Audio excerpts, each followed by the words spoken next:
Good morning, everyone. Welcome back to another vlog. So I just spoke to the dealership and ordered some lime. They will put it out for us there. So we need to go with a truck and pick that up because I want to lime these two fields and I want to try and lime that field. I'm not sure if we should be liming before or after we plant, but we're going to give it a shot and see if, like if it completely ruins the field, then that sucks, but at least we know, lessons learned and all that. And then I want to try and maybe cut some more trees down, get that sold for a little bit more money. Right, also, as you can see, the contractors arrived yesterday late afternoon, and they started, like, doing all the wiring and all, undoing all the wiring and all that stuff.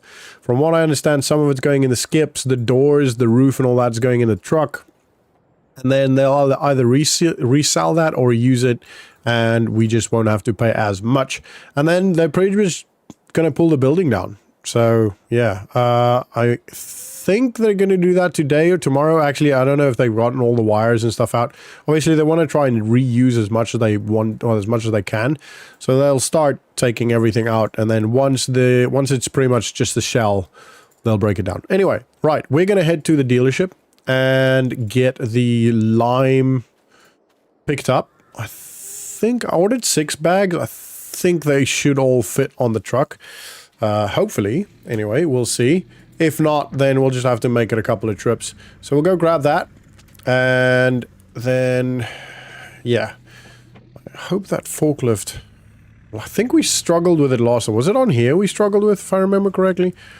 So I did tell them afterwards. I did email them like through their...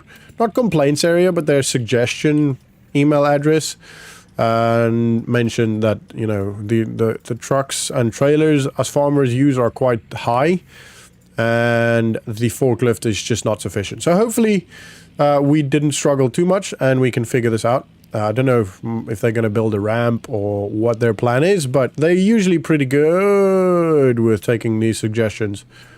And this is why you stick to a speed limit. That's pretty close. So, yeah. Right, we're going right here. So I think we should... yeah, there's our bags. And we're gonna park pretty much right next to it and then go grab the forklift, which is... oh, wait a minute. Okay, maybe they changed to... was that a telehandler, I think? That's pretty handy. We're gonna do this. Park it over here. Stop that. Get out. Yeah, we should be able, with the telehandler specifically. Actually, I will maybe turn it around the other way.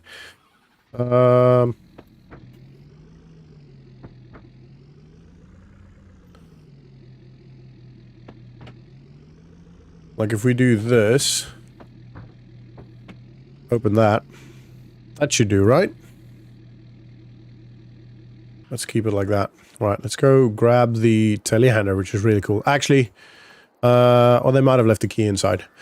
So the forklift, what they did was they handed all the farmers that are regular, they gave them all keys, but obviously they didn't send us any emails regarding... oh yeah, it's inside, cool. They didn't send us any emails regarding this, so I don't know if it was... whoa, that's weird. Oh, this is going to be weird to drive. Right, does the controls... yeah, controls work pretty much the same. Okay, that's pretty nice, actually. It's gonna be pretty difficult, actually, to... because you can't see where you are in relation to the fork, you know what I mean? We're gonna level this out a little bit.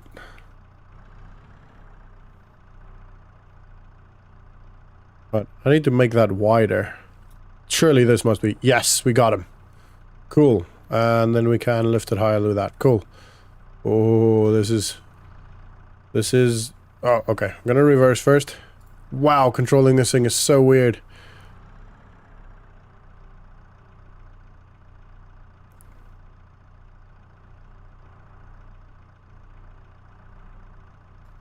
Lift it up a little bit more.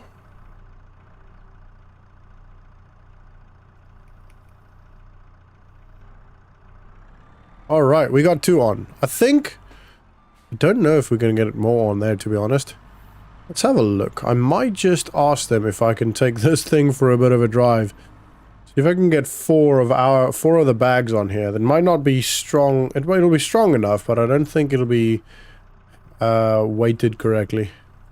Alright, so we obviously did not fit everything on here, but we got 3 bags on here, which is okay. It's not ideal, but we'll take these 3 bags, we'll see how far we get with that, and then if we need to come back and grab some more, then we'll do so.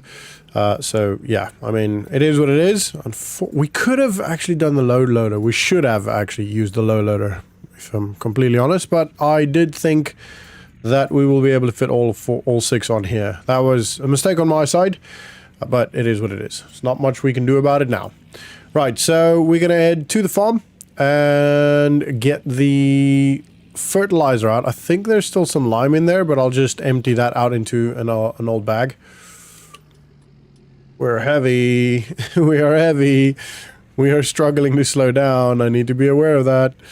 Right, and then once that's loaded into another bag, we'll load the lime. And I'll probably just try and do that from the truck, to be honest. So I'll stop the truck here. And I'll probably just try and... did I close the flap? I don't think I closed the flap anyway. No, but that's okay. Right, I'll try and load it from there into the fertilizer. It's not a very big fertilizer, so it can't take a lot at a time. But it should be okay. Right, so I'm going to empty that, get the fertilizer loaded, and then we'll move on.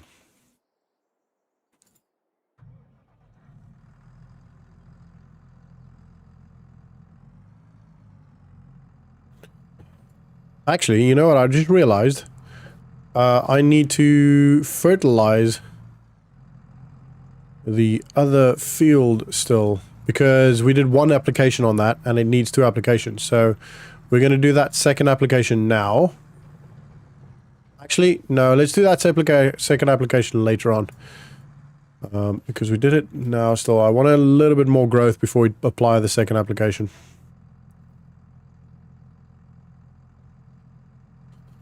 Right, that's out. And we're going to go out here. Space is not ideal. With this... construction stuff going on, there's not a lot of space to maneuver. It's literally everything's on the farm. So much going on. Right, let's load this up. I'll get this loaded, get the drone out, get it started up, and I'll see you guys when I am fertilizing. Well, actually, it'll be a time lapse. So for now, sit back, relax, and enjoy the ride.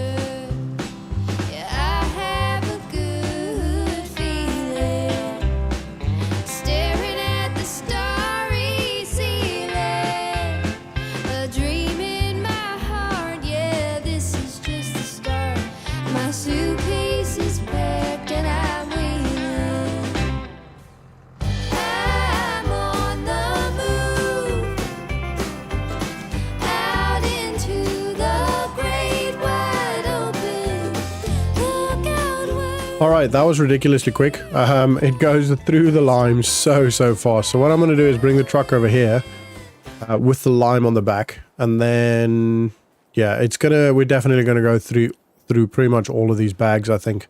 It spreads it. It literally just falls through the friggin' spreader, which is not ideal. But it is what it is. It's what we've got to deal with. It's what we've got to work with. So...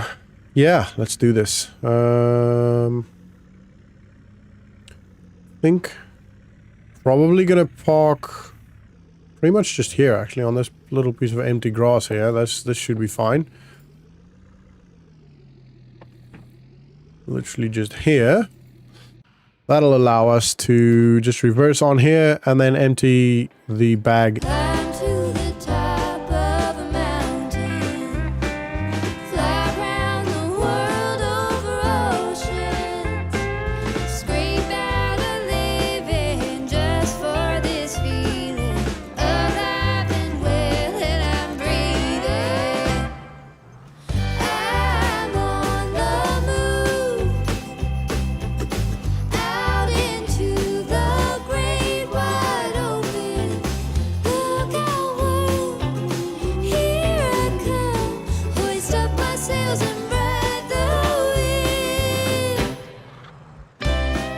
All right, that's all done now. Finally. It was a little bit of a ball ache, but we got it done. So I'm gonna pretty much just go straight into... I obviously need to remember to grab the bags. The other bags that's over at the dealership. Maybe I should go grab that now before I actually forget. Yes, I'm going to do that. I'm going to grab that before I forget. I'll probably use the low loader for that, just because it's a lot easier. So let's grab the low loader, go grab the other 3 bags, get that loaded on there, and then we can just come back here. These bags are waterproof, so we can just keep it outside. We don't have to worry about that. But I do want to get them off of... the dealership's lot, just because it's the right thing to do. So I need to remember to start the truck first. Right.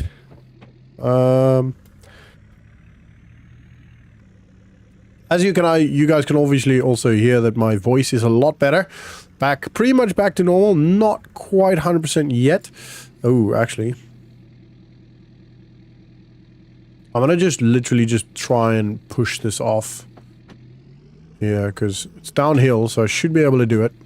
Give me a sec. I'm going to try and do this. Close as I can get it. Come on, fall off. There you go. Good. Cool, we got it. All right, so... yeah, my voice is a lot better, as you can hear. Still not quite 100%. I still do cough every now and then, but it is significantly better. So I'm quite happy with that. To be able to just talk to you guys normally. And... oh, that'll be fine. Righto. Let's get this trailer out of here. This is gonna be... no, it should be okay. Yeah, we should be okay. Nearly hit the tree there. Alrighty. So not difficult to navigate, but just so many things in the way now. Literally a freaking obstacle course just getting out and into the yard. Right, another thing I wanted to talk to you about was the other fields I am... ooh, those 2 guys nearly crashed then. Did you see that? Wow, that was really close. The other fields that I'm looking at buying are the round fields. So what I want to do is get these sheds done. Once I've got the sheds up, we'll have a good indication of how much money we've got. Actually, we'll know exactly how much money we've got. And then we'll look at how much it'll cost to get a couple... oh, and I mean like 20 cows. So once we know that and the cost of that, we know whether we can afford to buy those fields. Apparently, I've asked around and spoken to a couple of people. Apparently, the previous people offered 15k per field and the farmer declined it. So... we'll see if we can... I mean, if we...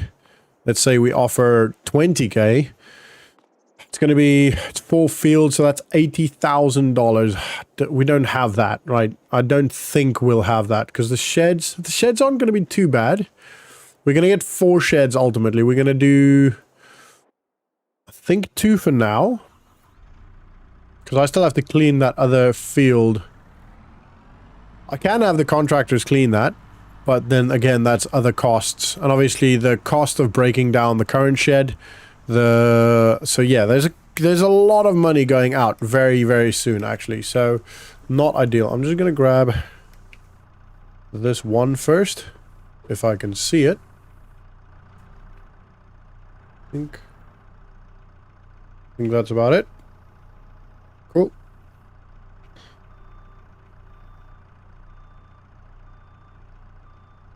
And I'm literally just going to pop it on there. I need to drive slow. Because obviously when you've got the bag up here, it's quite top heavy. And this thing, because it's such a sharp turning circle, it's ridiculous. That's pretty much center of the trailer, which is always ideal. Whoa! Don't turn too quick. And we'll try and get these 2 in one go. Jeez, this thing is so weird to drive. Go a little bit wider, I think. Anyone else ever driven these things and find it difficult? Like, it's just way too responsive for what I'm used to. Well, that was easy.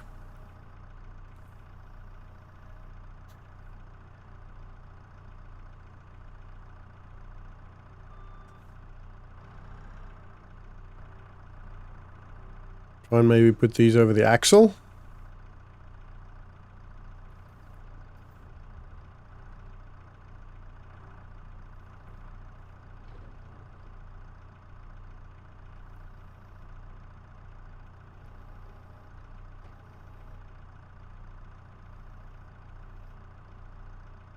What's that one stuck on? No, that's actually right. Cool, got them all out. Great, that was easy. Let's put this back.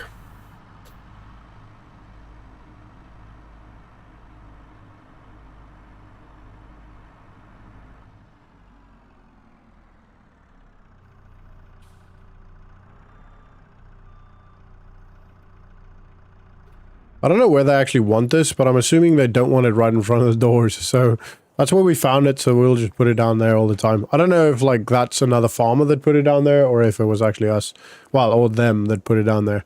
Obviously, we put it down there the previous time, but that's not really the point. Right, let's get these things strapped down. Cool, that should do. And then we're literally just going to keep it on the trailer. We're not even going to bother taking it off. I want to start cutting some trees down so we can start making a little bit of money, more money. I mean, if we can, like we saw the previous bunch of trees we cut down, I'm probably just going to cut everything down now. I'm not going to worry about transporting it, but we're going to cut everything down now. And once that's done, we have a good idea of how many trees we've cut down, and then have a good idea of how much money. Maybe those trees alone can pay for the 4 fields. That'd be really cool. And then I do want to combine those fields. If we do that, I will definitely combine the fields. I think it is the best way to do it, because otherwise we're very heavy. Otherwise, it's just not really... It's worth it, because I get it. It's still pretty similar amount of fields. But, yeah, I just think it is better to combine it all. It's a lot easier from a volume of work perspective.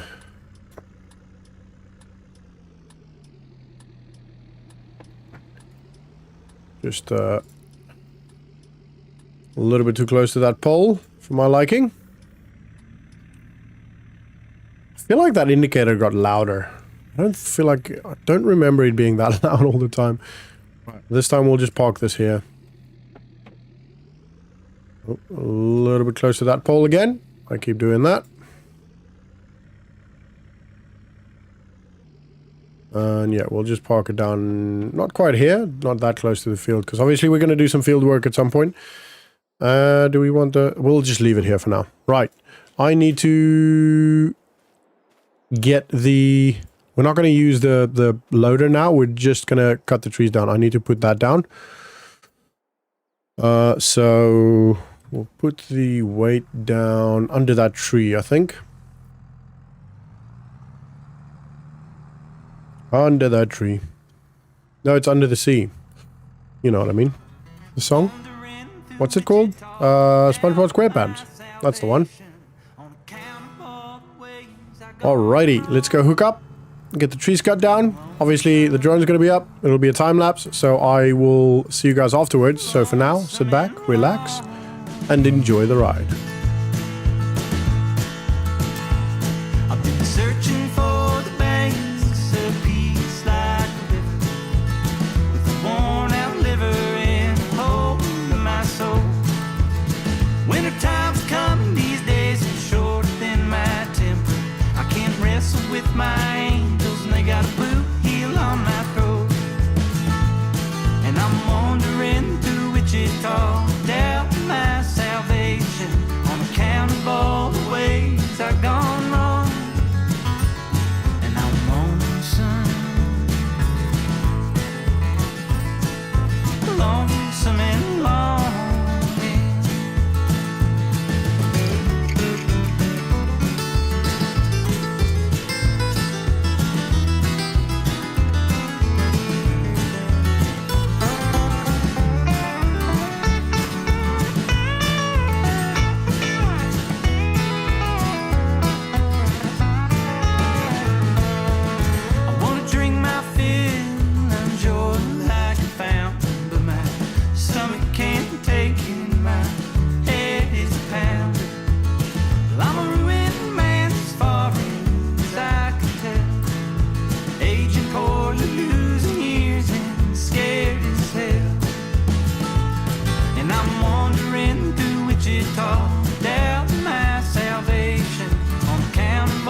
Alright guys, so that is all done. Quite a lot of trees. 1, 2, 3, 4, 5. Wait. 1, 2, 3, 4, 5, 6, 7 over there. 8, 9, 10. Wow. 11. 12, 13 in this bush over here. This was 12, so 13, 14, 15. 15 trees. So if we're looking at about 20k for each 3 trees, or even let's make it 15k for every 3 trees we get, right? That's 15 times 5. That's a lot of money. That's really, really good. That should... Oh, it's going to be so close. Depending on what we offer for those fields, the round ones over there, that should be enough to actually buy all that. Oh, this is so good. I am quite enjoying it. To be honest, now that I understand the equipment a little bit better and I am more efficient at using it, I am quite enjoying how, you know, the whole logging thing. I don't think I will necessarily do that on a large scale, but I'll definitely have a look into maybe doing it a little bit more and a little bit more efficiently maybe, because this is not the best equipment for it. You have to, you know, obviously plant the item or plant the stabilize the cutter and all that stuff first. And it's a little bit of a slower process, where if you have like a big logging cutter truck thing, it's not as bad. So yeah, we're just taking this back, by the way. And I do need to get a stump grinder, but I'm not going to worry about that too much right now. Actually, I'm not going to worry about that too much right now. I'll grab that when we take the trailer back. And then just before we start actually making that into a field, which is what it's going to be. Anyway, so we'll have those are 3 trees. No, three fields currently that we've got. That'll be our 4th field. And then if we buy the other 4 small fields, the small circular fields, which each one of those will become 2, then we've got 6 fields, which is really, really good. 6 relatively well-sized fields. So yeah, that's geez, can you people just not walk there? So yeah, that's really good. I'm just having a look. I'm kind of thinking of getting some fish. You guys think I should get some koi or something? I feel like I should be able to put some fish in here. That'd be nice, wouldn't it? Just add a little bit of, I don't know, something, because I don't see anything. Anyway, right. So we need to plant those today. I want to plant and also fertilize those 2 fields today. The wheat is doing well. Pretty much everything's done on this. I am fairly confident we don't need to do anything else on this anymore. So yeah, and I started, actually it's on the tractor, but I started picking up some of the wood that I cut yesterday. So last night when when I got some time, I spent a good probably about an hour and a half loading some wood onto the trailer. I've tried to get some of the bigger logs, so like the first big stumps of every tree. As you can see, it's pretty heavily laden. I don't know if I overloaded it or not, but it's pretty heavy. As you can see, the rear tire specifically is under a lot of pressure. So we're gonna go nice and slow. We're gonna go deliver these. They are very thick and heavy, and it should be a pretty penny. So yeah, we're going to go deliver them, and then we're going to come back, and I'll probably immediately start planting the grass, because we need to start planting that and get that going. Road shouldn't be too busy this early in the morning, but you know, it is actually not early. It's like 10 past 8, so it's not really, for farmers, it's not really that early. But yeah, anyway, so I need to remember to go nice and slow. So even though we can pick up speed, braking is a bit of a problem, and taking sharp turns, because we are very, very heavily laden. This guy's not going to stop, is he? No, they just don't. Anyway, so yeah, then we're going to plant some grass, get that planted, And then I want to fertilize that as well. At least put the first layer of fertilizer on there. So that's done, and then in the next couple of weeks, when it's germinated and it started growing a little bit, I'll put some more fertilizer on it. I'll try and get another load done today of the wood. Actually, I want to try and get all of that done in the next couple of days, so that we can just focus on the rest of the stuff. The shed should be gone by tomorrow, so they'll be breaking that down completely, taking the doors off and all that today at some point. I think they said later afternoon, because all the wiring and all the plumbing and all that stuff is out now, and all the handles off the doors, all that stuff is off. So all the like finer trims and stuff are out of the shed now. So they will start dismantling it today, later this afternoon apparently. So that's good. And then probably in the next couple of weeks, so once they started, I can let the other company know about the sheds, and then they're gonna start the process of getting that over here and getting that ready to go.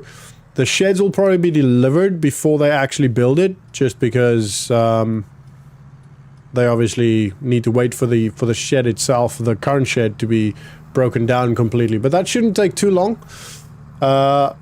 So literally, as soon as the doors and stuff are off, which will be done by today, they're literally just going to bulldoze it and then cleaning up. So I am estimating maybe 2 or 3 days for that to be done. So shouldn't be a problem. And then we'll get a new shed, and then we can start putting the stuff back in the shed. I'm so excited for that. I'm so excited for having to have that shed. I've also noticed, sorry, I'm talking quite a lot now, that my voice is back to normal. I'm really, really, really enjoying talking. So sorry, but anyway, so I have noticed also the piece of land where the wood is, where the trees were, is actually quite large.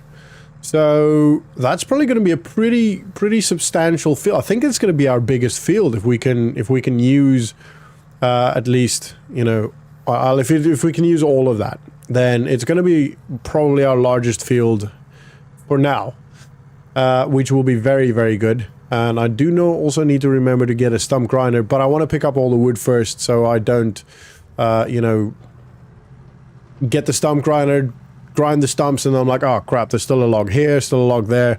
I want to make sure I pick up everything before I hand this the trailer back, the trailer and loader. So yeah. Right, so I'm gonna quickly go inside, go inside and tell them I'm here. They can unload it. It's so quick. They jump into the tractors, they're so good with it, and they just load it onto this little bay on the right. So that's why I park here. So it's actually really easy for them to do. So I'm gonna keep it running because they're gonna do that. Right, I'll speak to you guys in a sec. Alright, $7,825. That's nuts. That is nuts. And that's about half of the trees, just the main stumps. There's still a lot to go. Still quite a lot to actually go. So, yeah, this wood thing is quite lucrative, I have to say. It can make quite a lot of money. So, yeah, I mean, 7,000, I can't remember the exact number now, but over $7,000. That's nuts. Just one trip. And we've got probably another maybe 7 or 8 really big thick logs to go, and then obviously all the other the slightly smaller logs, which also is still really, really thick. There's still, I'm guessing, 7 or 8 loads to go. So I mean, if we make 4 grand with each of that, that's a lot of money.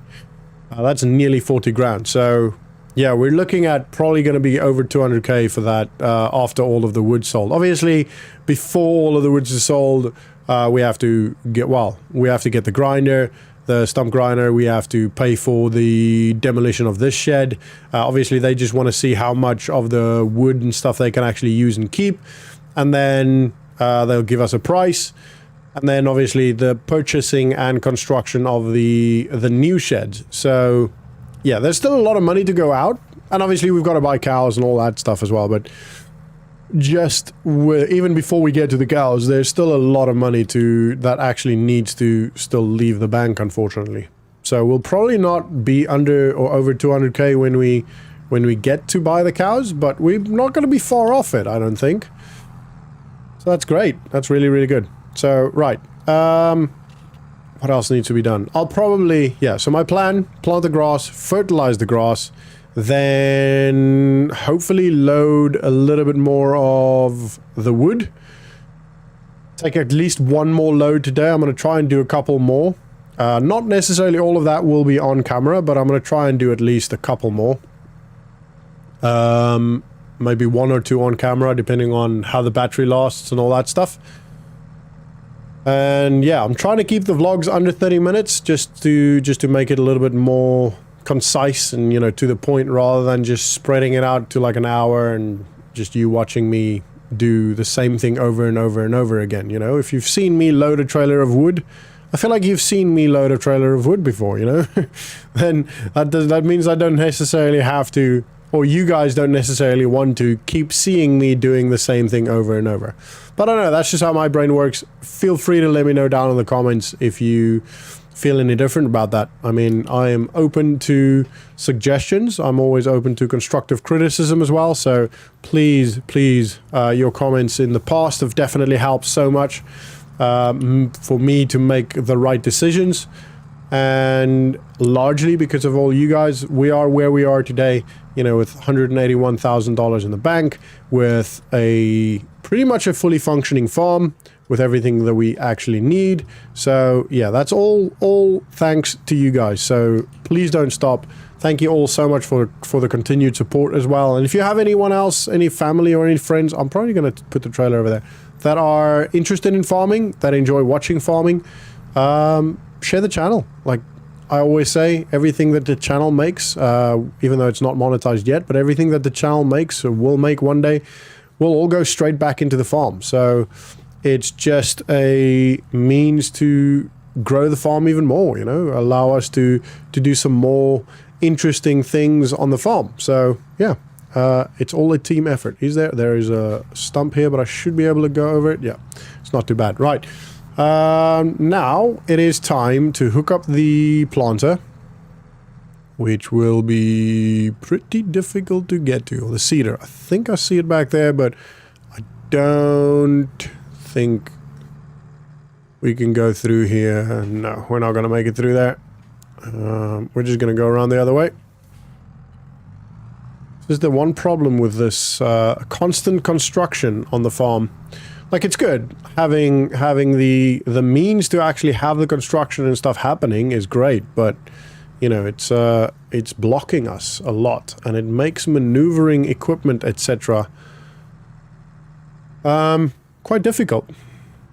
Right. So now we're probably going to use the weeder one because it's bigger and faster, and we can do the grass with that. So, and it's actually still got seed in it. So we're going to use that one. It's going to be pretty tight turning around in here, but we can do it. All right, let's hook this one up. Right. Yeah, so we still got a lot of seed in there, actually, which is good because I feel like we ran out of seed. Oh, no, we put all the seed in there, so we don't have any loose seed in a bag somewhere. I could probably unload that and put it in here if I need to, but I feel like this will be enough for all of this. Or is this a bag of seed? No, this is lime, isn't it? I feel like this is lime, if I remember correctly. Yeah, this is lime. Right, so I'm going to grab the drone in the house, get that set up, and jump into a quick time lapse, get these 2 fields knocked out with the planting, and probably go straight into the fertilizing as well. So it might be, you know, a minute or 2 of time lapsing. So for now, sit back, relax, and enjoy the ride. The only chance we have is together. Our eyes are open wide, focused on the heat of the battle.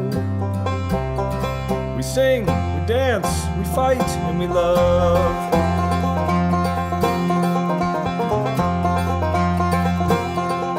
The small things that we do, sharing a word or 2, telling a story to a new friend. Open mind.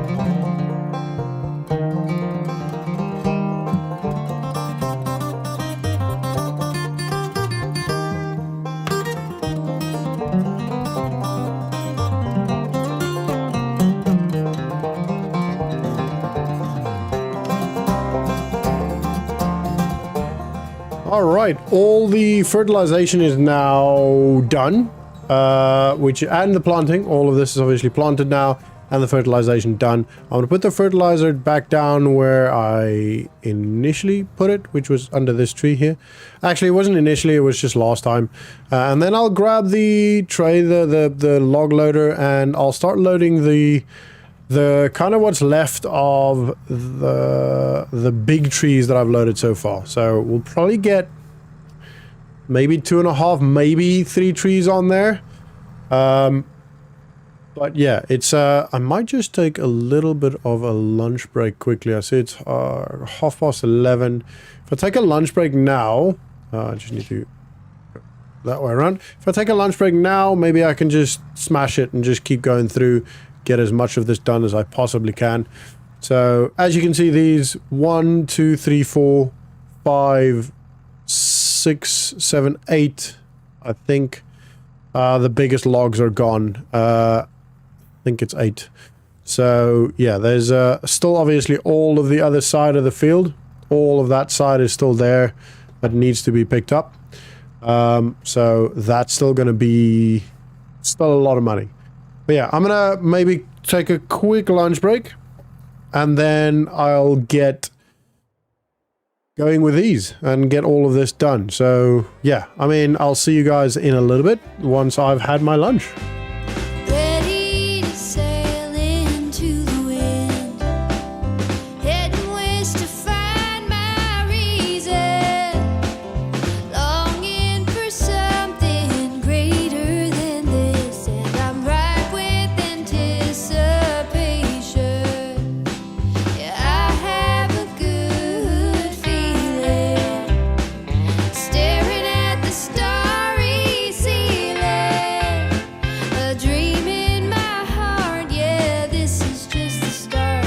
My suitcase is packed and I'm waiting.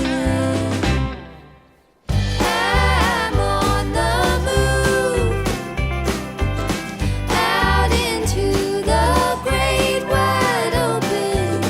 Look out, world, here I come. Hoist up my sails and ride the wind. Climb to the top of a mountain, fly round the world over oceans, scrape out a living just for this feeling, alive and well, and I'm breathing. I'm on the move, out into the great wide open. Look out, world, here I come. Hoist up my sails and ride the wind.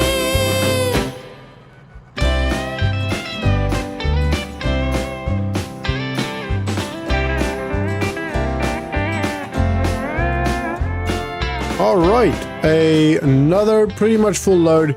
That was a bit of a cluster because the logs were just a little bit too close to each other, and sometimes a little bit too close to the trailer, as you would have seen. So yeah, a little bit of a cluster, but it's okay. It worked out okay. We got it all on, and yeah, it was about 3 trees, if I remember correctly, maybe 4. Ooh, the straps.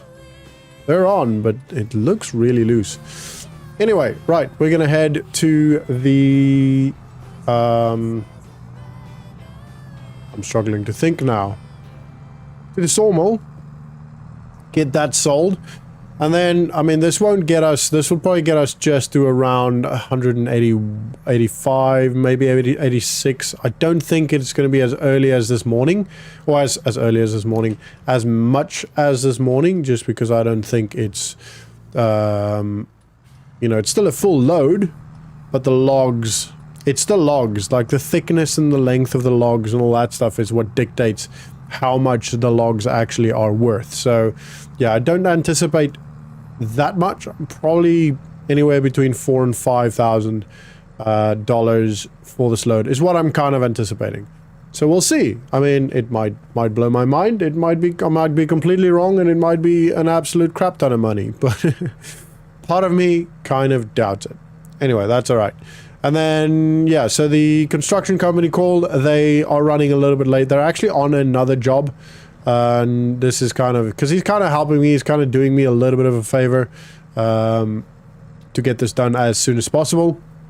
So he's stuck a little bit on another job. But that's okay. I'm not really in much of a rush. I would like to have the two sheds, the new sheds, built by the end of this month.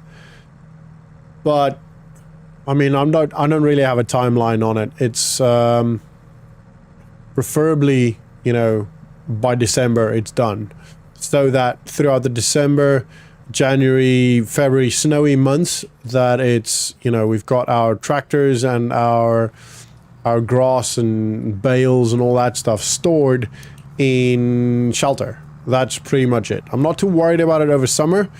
But yeah, over winter, it is best to get this done, or to have at least some form of shelter for, especially the implements, right? The implements are very expensive, a lot of them, and winter can be really, really tough on them. So I'm not that bothered about paint fading, you know, in the summer because of the sun.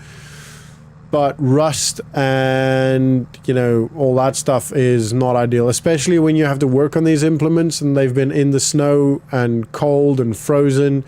It's not ideal. I will have to start warming things up as well. It is starting to get a little bit colder. It's not quite cold yet. The sun still makes its way. It's cold in the morning and cold at night, but because of the sun is still it's still pretty bright, it warms it up. You know, by 9-10ish, it's nice and warm. So that's not too much of a problem. But it will, at some point in the near future, start getting really, really cold. And then I'll have to, you know, start warming the tractor up, for example, before using it. But that's, yeah, future problems. Future farm and marine problems. Right. Same thing as earlier. I'm going to park right next to the bay there. And I'll quickly give them a shout and they will start unloading whenever they're ready. Obviously, you know, their manpower dictates that. They can't just run out willy-nilly when I'm here and shouting at them, you know. Right, I'm going to leave the tractor on again. I'll speak to you guys in a sec. All right, $6,213. Actually more than I thought, to be honest. Which is great. I feel like the price of wood might have gone up, which means I have to try and get as much of this done as possible today. I'm probably going to spend the rest of the afternoon while the guys are working on the shed, while they're breaking the shed down. I'm probably going to spend the rest of the afternoon loading and selling the wood. Alright, so this will be the last trip of the day. It's probably going to take me, so this is, I've only done one more. I will be able to load another load, but I won't be able to take it to the sawmill just because the sawmill will be closed by the time I get the next load loaded. So yeah, we're gonna head off to the sawmill, get the second load, actually third load of the day sold, and see. That should get us over 200,000. And I quickly counted, there's 7 full trees that I still need to load. So I mean, that's probably another 4 to 5 loads, and if each of those is 25 grand, that mean, or 5 grand, you know, that's 25 grand we got there. So we're looking at about $225,000 to $230,000 in the bank by the time all of this is loaded, which is not going to all happen today. Well, it's obviously not going to happen today. I'm going to try and get it all done in the next couple of days, as long as we can still keep the loader. I'm not sure what the time limit is on that. You can only lease it for a certain couple of days or a couple of weeks, depending on the implement. So I don't know. We'll hopefully get it all done, and before we have to hand it back. If we do have to hand it back, it's not the end of the world. But I might then just do a couple of other things around the farm, you know, clean up around the farm over here and there, help out with the construction if I need to, etc., etc. And then once, you you know, we can lease it again. There's a little bit of, not a cool off period, but they essentially tell you to not lease it back to back to back to back, because there are other farmers around here as well, and that allows, it basically stops people from leasing a piece of equipment and then just holding on to it for, you know, 3 weeks at a time while another farmer is, you know, in need of that equipment as well. So it kind of forces you to move and actually do your job, you know, and use the equipment as intended, get it done so that you can hand it back again, so that other farmers aren't stuck and can move forward with their harvesting and all of that stuff. So I agree with that. I think it's really cool. But yeah, we'll see how that goes. We're gonna be, yeah, I mean, they should offload it. It's half past 4 pretty much. So they should offload it, but that means they might have to work a couple of minutes late, or they might turn us around and tell us to come back tomorrow. So we'll see. I'm gonna run inside and we'll see what they say. My maths was completely wrong. I went from 86,000 to over 200,000, obviously, or 186,000 to over 200,000. Right, so another 6,223, if I remember correctly, from just seeing the number quickly. They were really quick then. They did not mess around. They obviously want to go home. Just under 200,000 now. So yeah, we'll probably still get around $225,000 to $230,000. 7 trees. You know, I usually do 3 trees in... Well, actually, it's about 2 trees a trip. Yeah, so if I can do all of the big logs in one go, which will be a good amount of money. That'll probably be about $7,000 to $8,000 if I can get all of the big logs. I think, no, I won't be able to actually. It'll be about 6. It's going to be close, and then the other's probably going to be 2 or 3 another loads. So yeah, we're looking at about 4 more loads. As you can see, we've got some sheds. It's a little bit of a later start for me. Actually, it's quite a later start for me, just because, you know, it was a late night last night. The workers were hammering away and getting the sheds built and all that stuff. So they came to put in the concrete probably about 2 weeks ago. That stayed here for about a week. Then the sheds got delivered. They planted the post when they did the concrete, so these upright posts, and then they had a crane in here. They essentially lifted that entire, not the whole roof, but the dark wood that's on these posts. They then lifted that up, put it down, and then from there on, the machinery is pretty much done. It was just literally manual labor putting it all up. It took about another week for them to get all of the wood and all of that stuff done, and the guttering and all that stuff. And then I just had the other construction company come put in a light for us 3 days ago, 3 days ago, just because it was dark in here. I could put some lights inside, but to be honest, that wouldn't necessarily brighten up the whole thing. And with this, it goes on if the night, you know, when it goes dark and goes off at about 7, 8 o'clock ish. So like it lights up the whole area. So when I, you know, want to park out here and maybe do something, clean it or something, I can do that. So I feel like that's better. I did also think what I might do is keep this for machinery. So like the machinery we've currently got, we obviously will also create that big shed we looked at, wow, nearly probably a month ago now. That's going to go way over there between the trees, because all the grass and all the field work stuff is going to go there, because that's going to be a better place for our fields. We probably will end up getting another tractor at some point. Not quite worried about that yet right now, but we will probably get another tractor at some point, and then one of them will stay there, one of them will stay here, and then everything in here will be for the feeding, so, and the cows. So yeah, we'll use one of these bays for storage, I think, for like seeds and stuff like that. And then I was thinking there's a really tiny secondhand shed that it's like a two garage size. So it's not quite a shed, it's more like a garage, but it's open-ended on the one side. So it doesn't have doors on the one side.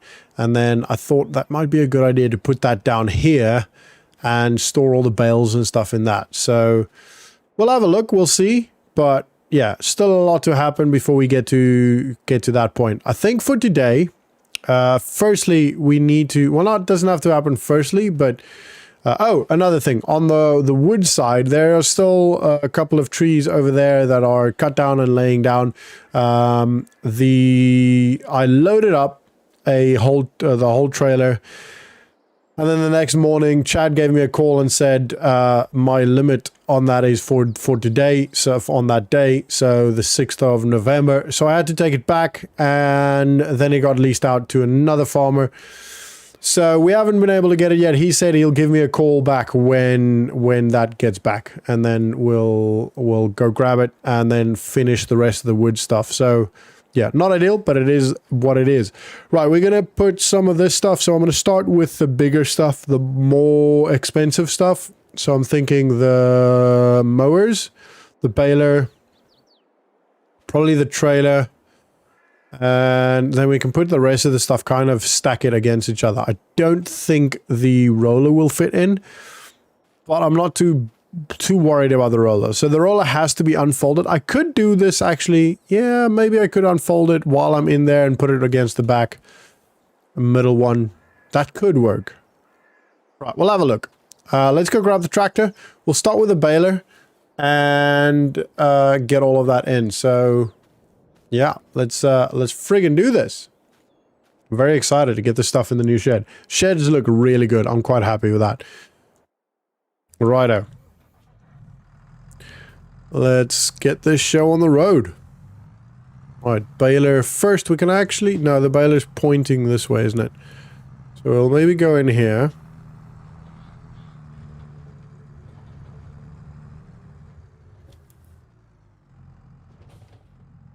The trailer should probably go in there as well. Right, so...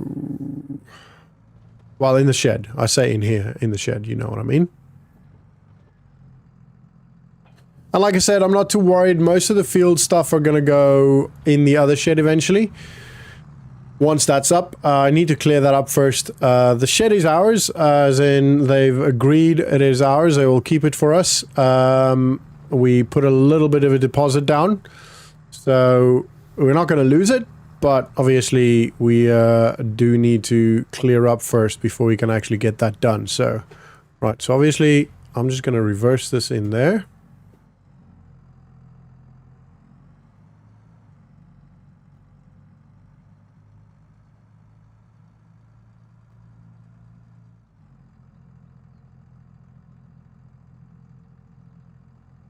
There you go. That's it.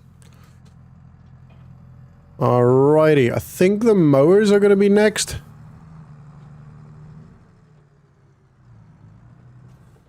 They're pretty expensive, and their moving parts are quite important as well. So we'll grab this. The other part is there.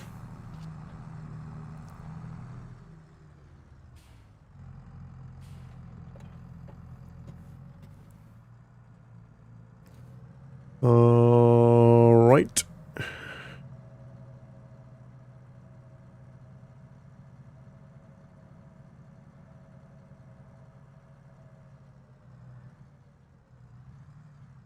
Should be able to fit.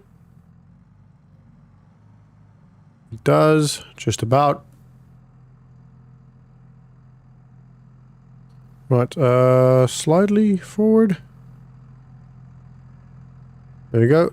No, not that one. And then we'll turn around. Put this one in.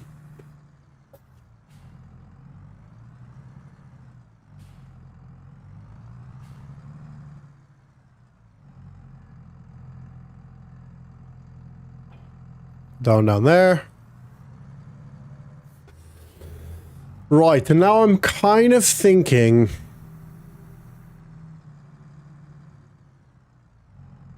Let's see if we can do that with a rower. I think, the roller. I think we can. If we put the roller on the opposite side, we fold it up. Hook this up, and then we fold it up.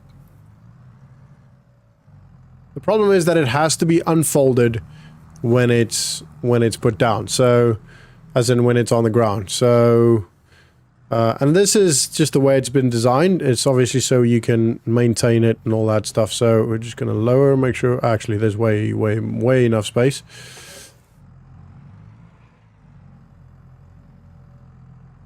Put this nicely in the middle here. We'll unload it or unfold it.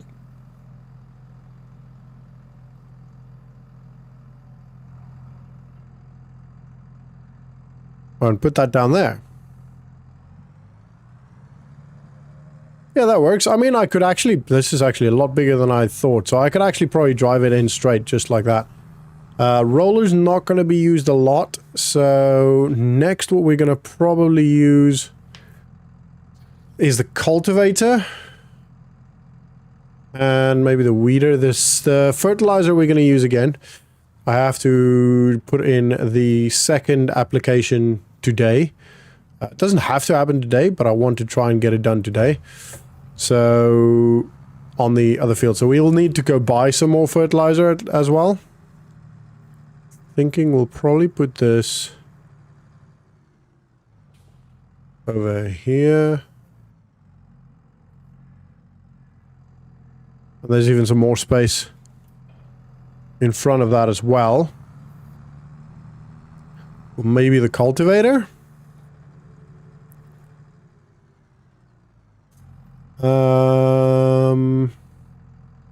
Maybe the cedar.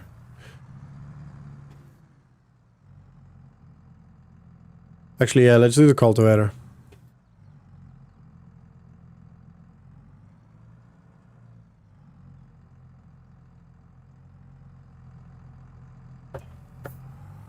Cultivator can go in there. We'll definitely be able to fit everything in here. But obviously, over time, we'll get more and more equipment. I need to fit the trailer in here as well. We'll get more and more equipment, and this space will get limited. But by that point, definitely the other shed will be up, and we shouldn't need to worry too much about it. So, yeah, there is that. Alright, there you go. That's well under the roof. Not a problem at all. Then we'll grab the cedar. Actually, let's grab this.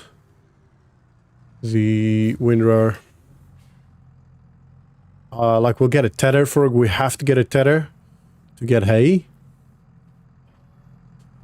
This is going to be a little bit of a difficult one. Let's go around here. And I'd like to store all the bags in there, but to be honest, at this point, until we get the other shed in, I don't think there's going to be quite enough space for it all. There might be. Actually, no, there should be. We'll put the trailer in here. Actually, let's keep all of this grass.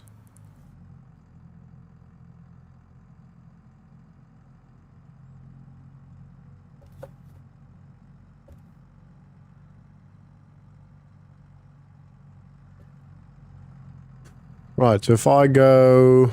All the grass stuff will be on the right. Not that it matters that much, it's just, for me, I'm a little bit of a perfectionist sometimes with certain things. Not most things, by the way. Whoa. It's not the deepest shed.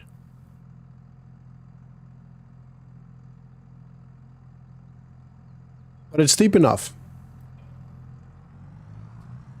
Right, and now we've got the cedar, the fertilizer, the trailer. I think that's it. So the cedar we'll put in just behind the fertilizer. We'll put the cedar in first, then the fertilizer, and then we'll put the bags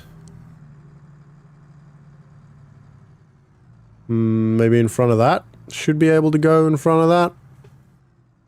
I'm not sure. I might just keep the bags on the trailer and just put it aside for now. Like I said in a previous vlog, the bags are waterproof, so it doesn't matter too much. Right, and then just this beauty. Actually, we're gonna hook this up, so I'll have to remove the bags. Right, let's grab the trailer. Right, I'll put the trailer in and get these offloaded, and then we'll head over to the dealership to Clever Motors and get a bag of fertilizer. We got a little bit left, but it won't be enough for all 3 fields. And then we'll get that fertilized. So we got all of that offloaded, uploaded, and all that stuff. I just hooked up to the fertilizer. I was initially going to go grab the fertilizer with the truck and trailer, but then I realized I only need like 1 bag. So I'll take the front loader and the fertilizer. I will, with the telehandler that they have, I'll hover that over here, open it up, and then, you know, get this filled. Once this is filled, I'll grab the bag with a front loader, and then I'll just come put it in here.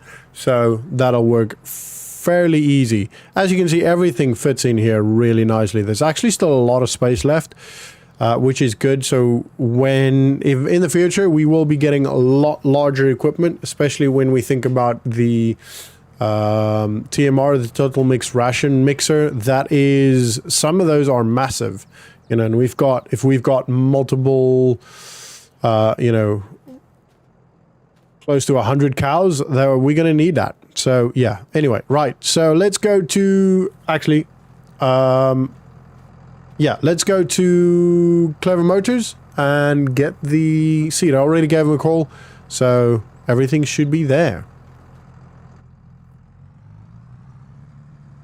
I mean, not seed, fertilizer. I just saw they actually just took the money. So yeah, let's go grab that and then get the show on the road. Yeah, I'm very happy. The sheds are really, really nice. I'm really, really happy with the sheds. I should probably lift this up to a safe level. Yeah, very, very happy with the sheds. They just look so good. I didn't put my indicator on. Sorry, guys. But it is what it is. Sometimes your brain's just all over the place. And then hopefully we get in the next, like, I don't know, week or so, get the call from Chad regarding the logging trailer thing again.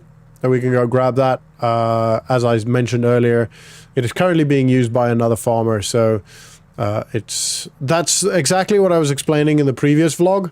Like, sometimes you just, you know, you have a limit on that because you can't just keep using it, and then other farmers don't get the opportunity to do it. So, or other farmers miss out on deadlines, getting their job done, etc., etc. So that is why, and to be honest, like I said also in the previous vlog, it makes a lot of sense. I agree with that 100%, because I've been in situations where I couldn't get my job done because I had to wait and there wasn't equipment available to lease. So yeah, this is for Ryan's farm way back, but you know, it's just the way it is, and I agree with that. This is one of the very few Clever Motors that I've ever worked with that I've noticed actually do that.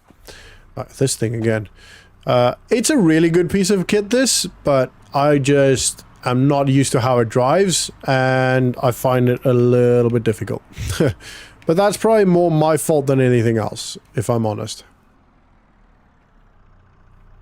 Oh, missed that. No, don't push it over. That's going to be very difficult to put back up if I push that over.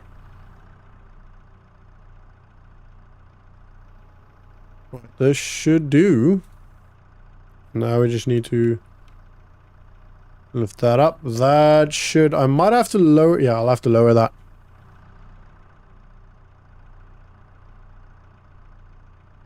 Yeah, let me lower this.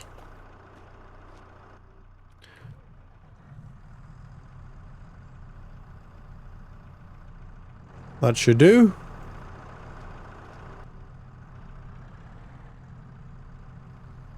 There we go. This will fill. There will be some in the bag left. It won't all go in the fertilizer, unfortunately. The fertilizer is not quite big enough for that. But that's right. That's pretty straightforward. Right. Do that. Level this a little bit higher. Level this out. And off we go.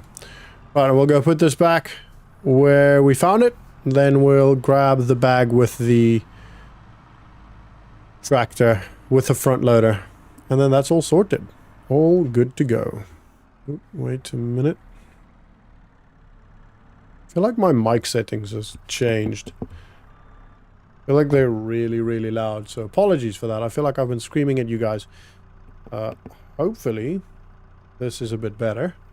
And yeah, anyway, I will, when I edit the videos, I will always make an effort to work it so that it, you know, sounds a bit better and doesn't actually blow your ears out. But always, it doesn't always work as planned. You know, my computer volume when editing might be slightly different from yours when you listen to it, and for me it might sound great and so forth. But if you ever have a problem, please just feel free to let me know down in the comments. I am on the move constantly, and obviously constantly on the work here, so I don't always think about checking the levels. So please feel free to let me know if there is any problem regarding any of the levels whatsoever. Right, let's this is a bit of an angle here, but that's okay. We got it eventually. Well, actually, we got it immediately, but that's not the point. And we'll lift this one up higher as well. Right. Actually, let's lower this a little bit, just because otherwise we're really top heavy. And then if we go around a corner slightly too fast, we could potentially tip over. And I don't know about you guys, but I don't really feel like being tipped over and, you know, damaging the tractor. It won't break the tractor. Like, the tractor will still, there might be maybe bend an arm on the front loader or something, but the tractor will still function fine. You know, I've seen tractors roll down hills before and still work. It's just, you know, dents on the paneling and all that, and like, you don't want that. Nobody wants that on their tractor. So yeah, we want to try and be careful. Want to make sure we do everything as professionally and carefully as we possibly can. This is all our equipment, and you know, this is it. This is what we've got for now. We need to make this work. So yeah, we don't have friends to bail us out anymore. We do have friends, obviously, still. Like, we're still friends with Zach and Ryan and Nick and David and all those people. I speak to them constantly, especially on social media, but you know, they're not here. They don't have farms here with equipment here that we can borrow, and you know, therefore we're kind of on our own. Right, I'm gonna put the fertilizer in the shed with the lime. I'm probably just gonna put it at the same place, to be honest. No point in really moving it around too much. So yeah, we're gonna put that down right there. Maybe a little bit closer to the edge. That'll do.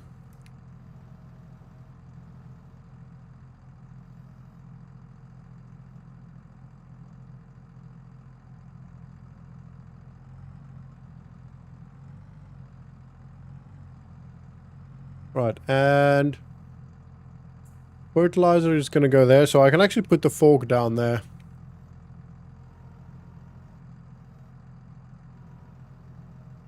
Right, so fork can probably just come down here. I'll just have to move it once I, you know, need the planter. Right, that's good to go. And the fertilizer will fit in there easily. Obviously, I have to find a place for the trailer. I mean, we still have the trailer. I was initially going to think about selling it, but I don't think it's worth doing that. Right, we're going to start with the wheat first, get this done, and then we'll... Oh, there's a little bit of a strip of wheat weeds there. I'll have to get that. Right, let's do the fertilizer, and then I'll grab the weeder quickly. Right, so this is going to be a time lapse, obviously, guys. I'll grab the drone from the house, get that popped up, and time lapse it for you guys. So for now, sit back, relax, and enjoy the ride. I've been searching for the banks of peace like a river, with a worn out liver in a hole in my soul. Winter time's coming these days, it's shorter than my temper. I can't wrestle with my angels, and they got a boot heel on my throat. And I'm wandering through Wichita, down my salvation, on account of all the ways I've gone wrong. And I'm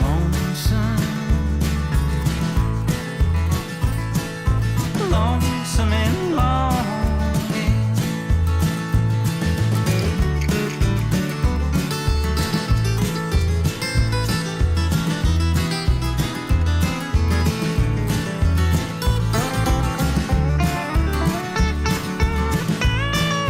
All right, that was really quick. This fertilizer is such a great piece of kit. It just makes everything so much easier. Whether it's lime or fertilizing, it just goes so quick. The only problem with it is the fact that it's got quite a small reservoir or container or whatever you want to call it, so it goes empty pretty quick. Not so much on fertilizer. Fertilizer is pretty good, but the lime, it literally just goes empty in literally like feels like a minute. It isn't, but it feels like it. So yeah, that's less than ideal, but we'll probably eventually, there you get new ones which so for fertilizer specifically, which are like spot fertilizers, so they only spray when they, no, these are weed sprayers, sorry, like herbicide sprayers, so they only spray when they actually pick up a weed, which is really cool. I really like that. So probably put the trailer back here, actually. Let's put the tractor. We'll just put the tractor down here. Actually, can we put it in here? I feel like we might be able to fit it in here. Let's have a quick look. Because we're not using this barn anyway. Not yet. Oh, I don't have the key on me. Oh, that's annoying. I feel like, yeah, it's can definitely fit in here. I just have to find the key. I've not actually been in here apart from just jumping over. So the keys should be connected to the massive bunch of keys that they gave us when we bought the farm. But anyway, right. So I'll go look for it if I can find it. Then otherwise I might have to get a locksmith in to come change that. A little bit further so I can actually get out. Right. That should do for now. And then we're going to put the trailer back here just against the shed. Actually, could fit it back there. We'll put it back here just so it's out of the bushes and stuff. Just a little bit better. And yeah, then that's pretty much... Ooh. There we go. We can put it down here. This will be fine. Out of the way completely. And it's under the trees, so slightly more protected. Snowing. We've actually had some really heavy snow over the last 3 days. It cleared up over the night, and you know, because it just rained, and that helped a lot. But it is snowing again this morning. It is forecast to stop fairly soon, so I will probably get some stuff done today. I want to go clear up that field, to be honest, over there where we're going to put the other shed. I just haven't been able to get to that yet just because of the snow, so it's not ideal, but we'll hopefully get to do that today. I'm going to just give the snow a little bit of time to run its course. Hopefully it doesn't take too long and the sun's out and it doesn't actually settle. Then we can actually get to work. So I'll see you guys when the snow's done. All right. It literally snowed the entire morning. Not quite hard enough or, yeah, strong enough or hard enough, whatever you want to call it, to actually settle. So that's good. I'm really happy about that. It just, yeah, and I gave it about an hour for the snow to melt. So the ground's a little bit soft and a bit muddy, but it's not the end of the world. So I'm just going to actually start this and then have that warm up, because it is very, very cold. It is literally, I've got gloves on and everything. It is absolutely freezing. So the plan is to try and use the weeder first. I feel like the weeder will take most of the grass and stuff away. And then if we really need to, I don't know, we'll get like a bush cutter or something. I don't really want to be spending more money, you know, leasing stuff. But if we need to, then we need to, and then that's just the way it is. Then that's fine, we'll do that. But I'm kind of hoping we don't have to, and just get it done as is. So very happy that we got everything under the sheds before it started snowing, because, you know, it's just better. Protecting our equipment. So yeah, these sheds are so good. So good. Right, I'm gonna go sit in the actually, the tractor should be okay for now. It had, like maybe 2 or 3 minutes now to run, to warm up. It should be okay. I just want to quickly have a check here. Just run over everything, just make sure everything's still okay. Because it's been so snowed in, I've literally not come out of the house, apart from when I really, really had to. And, you know, you just want to make sure everything's still okay on the farm, everything's still here. Have a quick maybe look at the fields. It's been really, really cold, but they had enough time to germinate and grow to be strong enough to not have been affected by the cold too much. So yeah, the crops should be okay, especially the grass.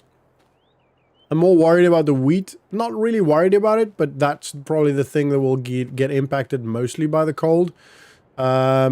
Because it's just a softer, or a more sensitive crop, more sensitive plant. But ultimately, all that will really get affected is the yield in the end. It might damage the crops a little bit, but ultimately we don't care too much about how much wheat it actually produces. We just want the straw. So that shouldn't be affected too much. And we should be able to get quite a lot of straw. It still looks good. Every little bead, what do you call, blade, looks pretty good. So from what I've seen here, it looks pretty good. So I'm not too worried about it. It should be okay. And yeah, we'll see how much straw we get from that. I struggle to talk then. Right, let's jump in the tractor, move the plow away, or the cultivator away, grab the weeder, and then we're gonna go run over that other field over there. I need to get that done so we can start getting the shed. Oh, excuse me. Hello? Okay, so we got some great news there. Chad just gave me a call and said that the trailer, the logging trailer, is available for lease again. It has actually been back about a week ago, but there was some minor damage to it that they just wanted to maintain, do some maintenance on, and therefore we can only get it back now. The previous farmer, apparently, or the farmer that leased it between us and now, apparently did some damage to it. So I don't know what he did. I don't know. It's not my problem, really. They fixed it, and I don't know if the farmer had to pay anything like a fine or a fee, or why am I still... I can keep it on. It doesn't really matter that much. The plow or the cultivator. So yeah, that's obviously not ideal from their business perspective, but you know, and then obviously we had to wait for it as well, but it is what it is. Right, I think what I'm going to do is just clear this bit here, just a large area here, because we obviously don't need the whole thing cleared yet, because we're not going to put a shed down there or right now. What we might do eventually is have some silos built there. That would be pretty good, but we're going to see how that works, and if that actually is viable for the future. So let's see if this actually... I don't think it'll remove the bushes. No, it doesn't remove the bushes, but that's okay.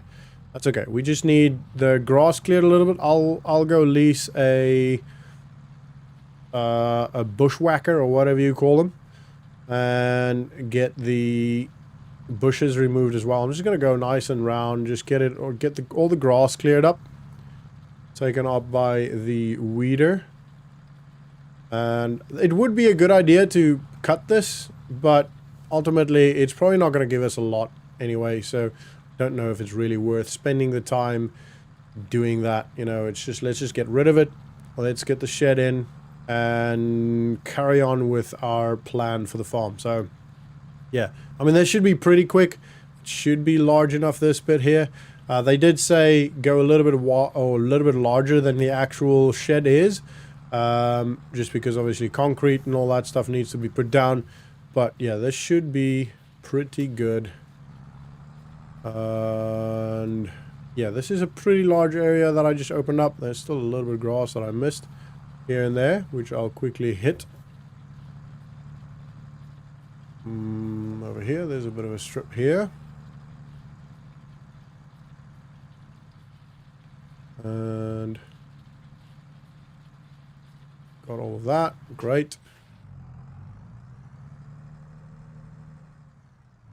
Let's just make sure this... I mean, it doesn't have to be a straight line. The shed's not going to go all the way against the trees. And it's like... It doesn't have to be perfect. This is literally just for them to be able to actually install the shed or build the shed. So, yeah, it shouldn't be too much of a problem. That should be folding up now. It is folding up. Right, let's go grab the... Well, we're going to have to go get a bushwhacker of some sort. And maybe we can grab that and lease the log trailer thingamajig all in one go. I mean, the log trailer can go on the back. I feel like we should be able to get a bushwhacker on top. I don't know if you call it a bushwhacker. I grew up in South Africa and we kind of call it a bushwhacker. So, yeah. Probably, we also call it a weed whacker, but that's besides the point. Right, this should be good right there. And then quickly turn around, put the plow in.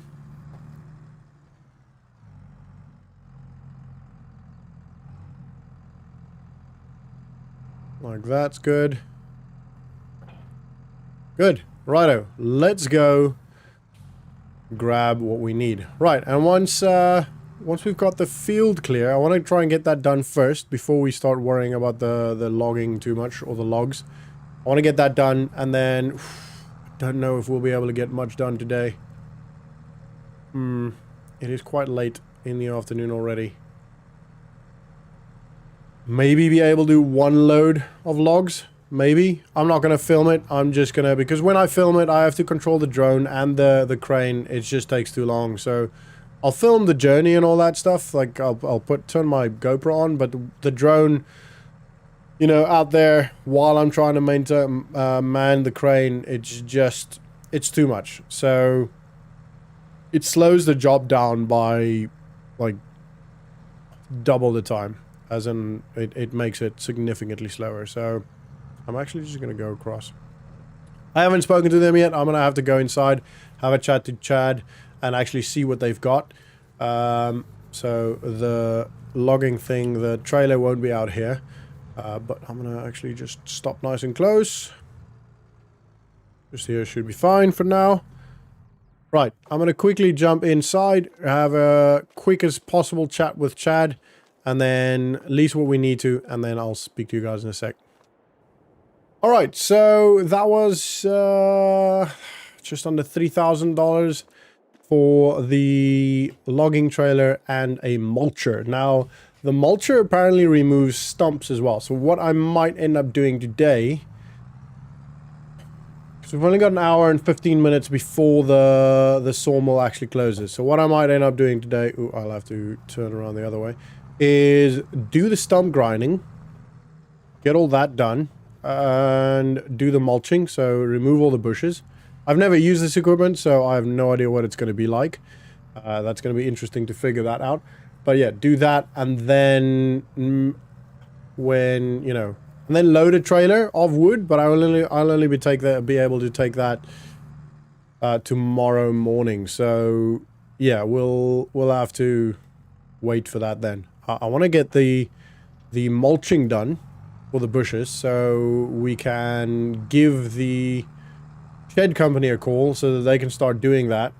Start getting everything ready, start shipping, and, you know, get everything ready so we can actually get the shed built so that we can move the implements. Ooh, another car there. There we go. And, you know, so we can keep moving, so we can maintain momentum. The snow has been a little bit annoying as it slowed us down quite a lot. You know, 3 days where I couldn't do anything. No one could do anything. So it wasn't just me, I know that, but, and it's not like it's a competition, but I want to get moving. I want to get the cows. We've been here for a couple of months now and still no cows. We have moved forward, I get it, but just slower than I'd hoped, if I'm completely honest. And to be honest, we probably won't have cows for another couple of months either, because we have to have, I want to have enough grass so that I know we can actually feed the cows and, you know, raise the cows. What we feed them at the start is not as important as what we feed them when they start lactating and milk, and we actually start milking them. But it still is, you know, quite important. We still want to feed them at least enough, not necessarily bothered about what, but we have to feed them enough, and we have to have enough for that. You know, we don't want go a couple of days without any food, and we also don't necessarily want to be buying food, you know. So we can do that if we absolutely need to. We can buy food, but I don't really want to do that. Right, I'm gonna stop here, park the drop the trailer off here now, and then I'm gonna turn this around and quickly figure out how this thing works. I'll probably, where's that Stump? There it is.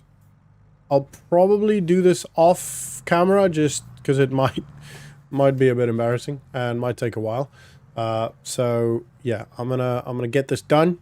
I'm gonna do the job, but I'm just gonna spend a quick couple of minutes trying to figure this out, and then I'll be back. I've actually figured it out. It's actually pretty straightforward. You literally turn it on, lower it. It does a little bit of, not damage, but it does move the ground a little bit just because it's quite low, and it literally just grinds everything into bits. So I figured out putting it on the front is a little bit easier because I can actually steer it pretty normally, and you know, it's easier to control, especially when we get to the stumps. I haven't done any of the stumps yet. I don't know if that's any different from this, but I don't foresee it being any different. I think it's probably going to be pretty much the same. I missed a couple of spots with the grass, but that's not the end of the world. So we'll go around here. The bushes are fairly in straight lines, so it's actually fairly easy to do. But I'll show you the ground. Actually, you'll see the ground in front there. You can see it already. It kind of does like it's almost cultivating the ground. It's not near deep enough, but it's, you know, it's grinding the roots as well, rather than just, and you can see it's actually pulling up a couple of stones and stuff as well, which is fine. Like, we don't care about it for here, and we don't really care about it for the other side either, because the other side will be cultivated and plowed, probably plowed, and, you know, because that will be a field, and this bit will just be a shed. So the construction company or who the shed builders will come in and, you know, they'll do what they need to the ground and get it ready for the shed. So this ground looking like this shouldn't actually be a problem. So yeah, I mean, it doesn't look great, and it looks a bit weird. It looks like a massive snail walked on the ground. So yeah, I mean, it slows down the tractor quite a lot because it is, one, it's in the ground, as in it's going into the ground as it's working, and then also it's taking quite a lot of power. Like, you can feel as soon as you put the tractor on, it just goes, or as soon as you turn it on, it just goes, just drains all the power from the tractor, which is pretty intense. But luckily we've got a strong tractor. I have been looking around. There has been a couple of sales. There was actually a really good Fendt up for sale a couple of days ago. on like one of Clever Motors' deals. They constantly have like deals on tractors and stuff when new models comes out and all that stuff.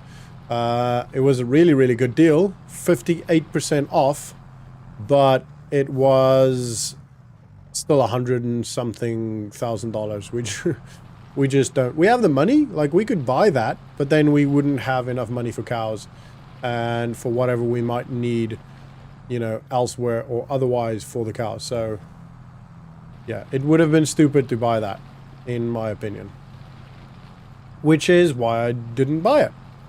Right, we're almost done with this bit.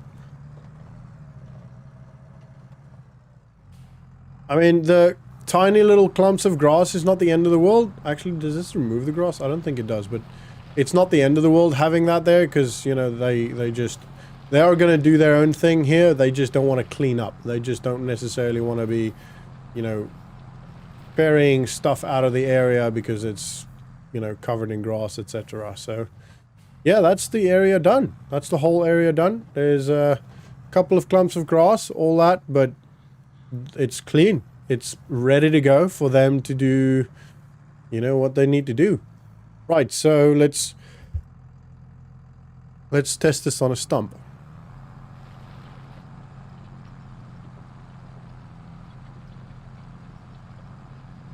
I feel like I literally just went over the stump. Did that actually remove it? Oh, wow. This thing's amazing. Wowee. Okay, so yeah, this thing's pretty intense. Right, so I'm going to get all of these stumps done. I can probably get the drone up for this. Yeah, let's get the drone up for this, because this should be pretty easy to maintain. It's literally just turning off, on and lowering it. I'm going to have to go get the drone, though. But yeah, I'll get the drone up for this, and then once we're done with that, we'll start loading. Actually, I'll probably load the logs off camera, and then just let you guys see it when we're done with the first trailer anyway. I don't know. We'll see. Maybe I keep the drone up. Maybe the girlfriend comes back from work and she's up to maybe controlling the drone for me. I don't know. She normally doesn't like to do that, but yeah. Right. I'll see you guys in a sec. I couldn't wait to move, I had so much to prove. It was all I could do to get away. But now that I'm here, I'm filled with fear. In the mirror when I look at my face, I couldn't wait to move, I had so much to prove. It was all I could do to get away. And now that I'm here, I'm filled with fear. In the mirror when I look at my face, all I see is an empty heart and broken dreams.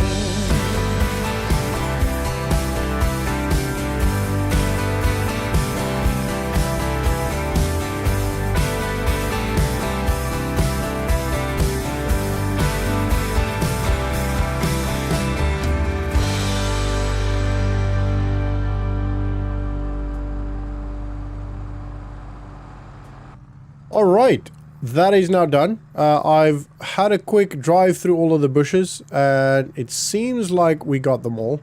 So, job done on the mulching anyway, which is, and obviously the stump grinding, which is really cool. That's, you know, one of the things we needed to do done. Actually, we've done quite a lot today. Considering the fact that we've only had pretty much a half day's worth of time to work. You know, we cleared that out. We got this back. We cleared all the stumps. I mean, yeah, pretty happy with that. I'm now going to spend some time loading all of this up. It shouldn't take too long if I don't do the drone.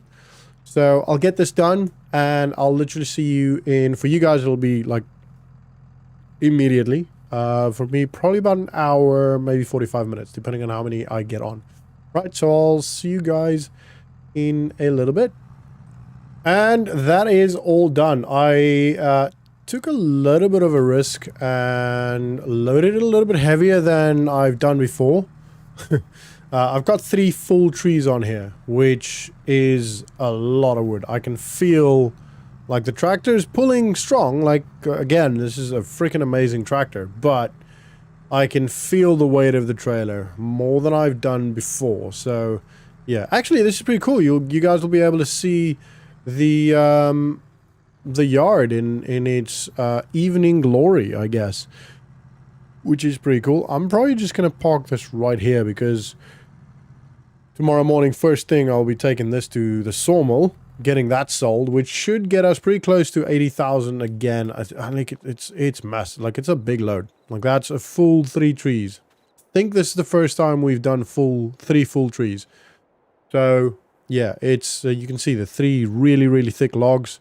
Obviously, trees differ in size, so you know, you could get 3 full trees and then not be this heavy. But this is heavy. This is definitely one of the bigger loads we've done so far. I don't know if we'll get necessarily a lot of money from it, because I don't know what the price actually is in December and all that stuff. But although thinking about it, it should be pretty high.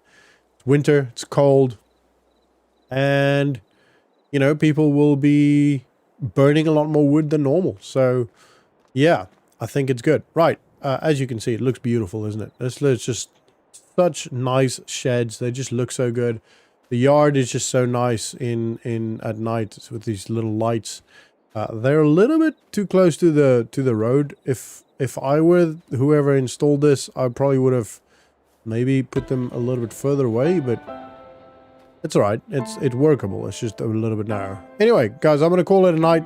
It's been a long day. I'm just over here. I was actually here counting the trees we still have to load and take over. We've got 4 more trees there to do. So I'm going to try and get that done, and then probably try and cultivate this today, or plow this today so it actually becomes a field. And then I just thought to come have a look over here. Just have a look at these again. And I think these 2 are really close to each other. So like these 2, this one here and that one is close enough. But I figured we buy these 2, just remove these 2 trees here, we can combine this into quite a large field, which would be very good. Which would be very handy indeed. I mean, we might not even have to remove both trees. This one might be okay, actually, because ultimately we just want a straight line from the furthest edge here. Yeah, we'll have to cut the tree if we do buy this. Yeah, probably about there. I mean, it's going to be really close. But it probably makes sense to cut that tree. Probably just use it for firewood, to be honest. Not actually use it for anything else. Because it is winter. It is freezing out here this morning. And I am up a little bit earlier this morning just because there's quite a lot of stuff happening today. We've hopefully got the people coming over here to look at whether this is whether they're happy with how this is cleaned, and then potentially start bringing stuff over. I want to finish all the logs here, as in get all the logs sold, and then start cultivating this so we can turn this into a field, and yeah, start using this as well. We're probably not going to be able to plant much now.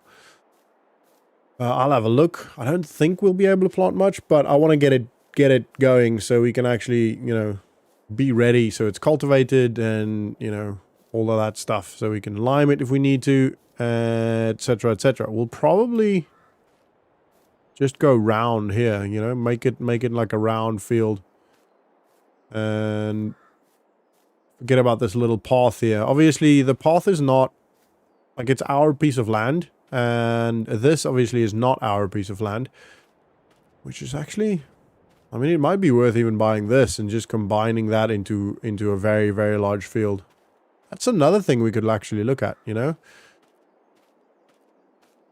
I mean, then at least we don't have to worry about the farmer. Like, he can come through there. He can come to his field through there. I might have to just, you know, make him a little bit of a path, but we can, if we buy this, maybe we should give him an offer for this. He's not planted anything on here, so, well, it doesn't look that way anyway. As far as I'm aware, he's just limed it and left it there, so yeah, I don't think there's anything on here, from what I've seen.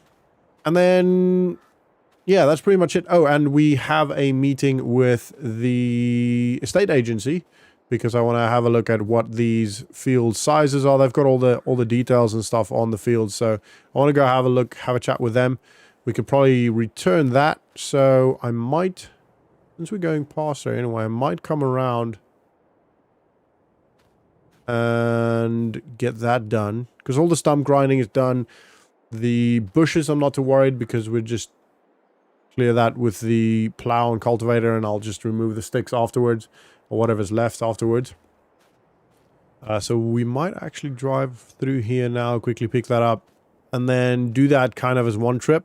Because we're going there anyway, otherwise we are going there later again, but we're probably going to use the truck to chat with the agency, have a look at that. I did make an appointment. I'll have to have a look at my diary. I can't remember what the exact time is now, but yeah, I want to have a chat with them, see what the statistics are, the hectarage and all that stuff of those, pretty much all 5 of those fields. We're not going to buy all 5, but I have to have a look at some of them. I also had a look at some cow prices, and to be honest, if we buy them young, they're not that expensive. Not at all, really.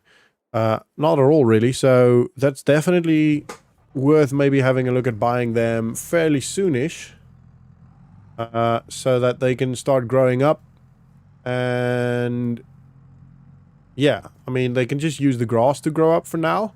And then obviously by the time we have silage, they should be up and running. I'll have silage, straw, and hay. They should all be good to go. So yeah, that is and that should, like, the biggest thing is the straw. We can buy it, like we can buy straw, but the problem with buying it is we'll spend the money buying the straw, and we'll also have to spend the money buying the straw. Like it essentially breaks up bales, so we can't buy straw loose. We have to buy it in bales, which means that we'll then, you know, have to buy the other, or lease the other components as well, which I don't really want to do because it's just extra money that we don't necessarily want to be spending if we're going to be buying more fields. And we want to buy cows, potentially. I mean, we've still got the big barn cost, or the big shed cost that will come out soonish, probably end of this month, maybe start of next, depending on how long they take to build it. And I do want to get another tractor at some point. I'll have a look at like the Clever Motors' sales and stuff. So far, there's not been anything worth looking at. Because if we do buy something, we want to buy something that's bigger and stronger than this, you know? Don't necessarily, unless it's the same, because this is a good tractor. I really like this tractor, but we can't buy anything smaller, because then we're kind of downgrading. We're not going to sell this one. We're still going to use it. We just need one for doing all the field work, and we need one for doing all the other stuff, you know, like the using or working the TMR, all that stuff. We'll probably go do the logs first. They are open now, so they open at 8, so which is why I had to wait. I probably could have left earlier, but you know, it is what it is. And then we'll come drop the muncher, whatever it's called again, off. So yeah, right. I'm gonna head to the sawmill. I will see you guys when I'm there. Alright, $7,652. Very good. We got over 175 again.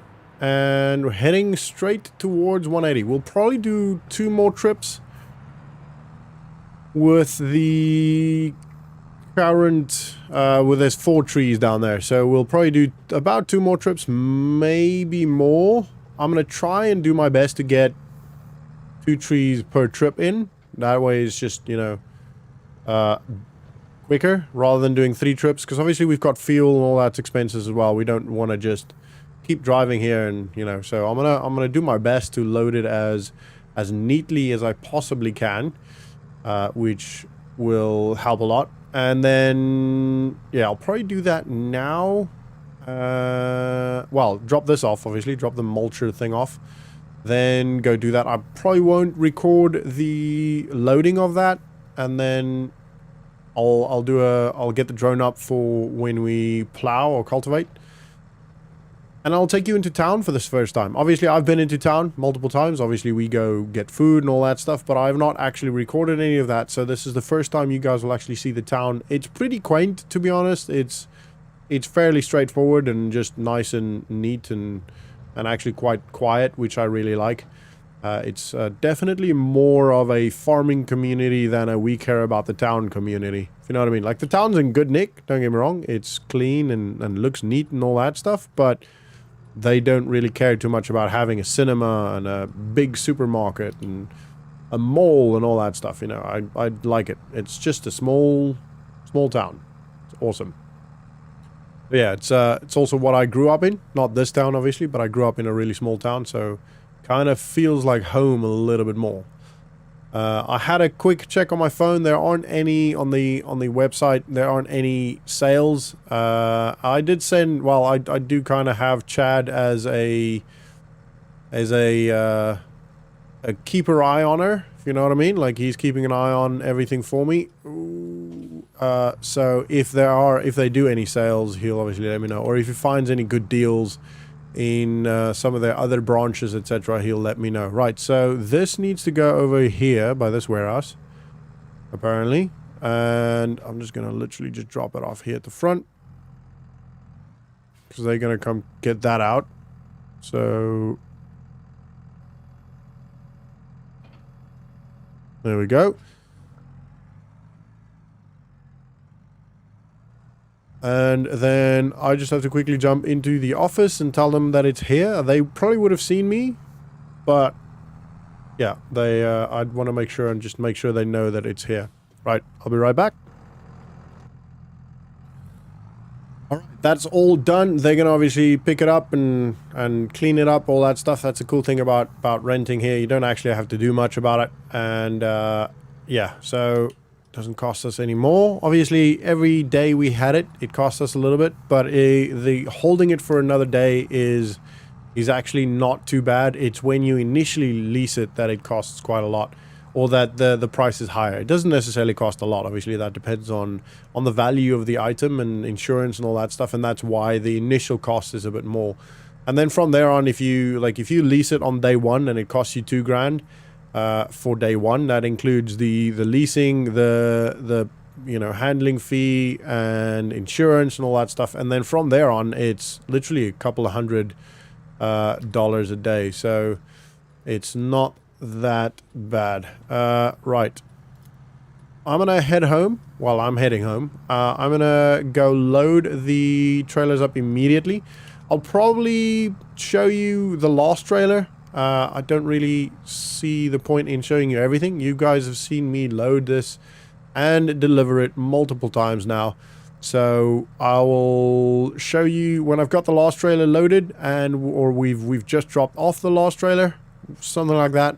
We'll figure it out, or I'll figure it out. But like I've mentioned before, having the drone up while trying to record while trying to do a job is so time consuming.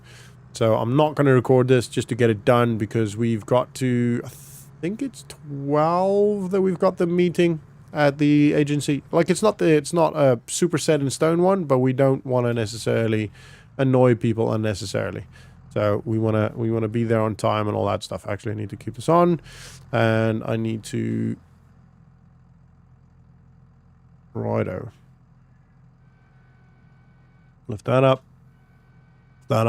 Cool. Right, I'm going to get going, and I will see you guys when I'm done.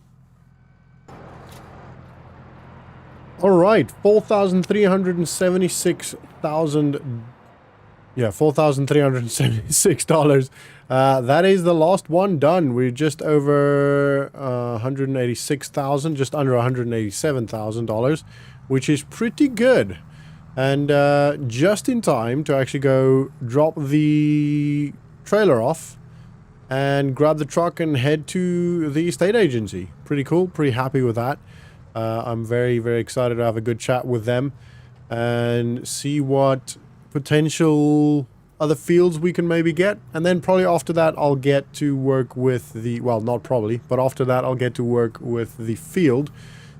So cultivating the field, get that done, so that we can have a look at maybe planting tomorrow or the day after.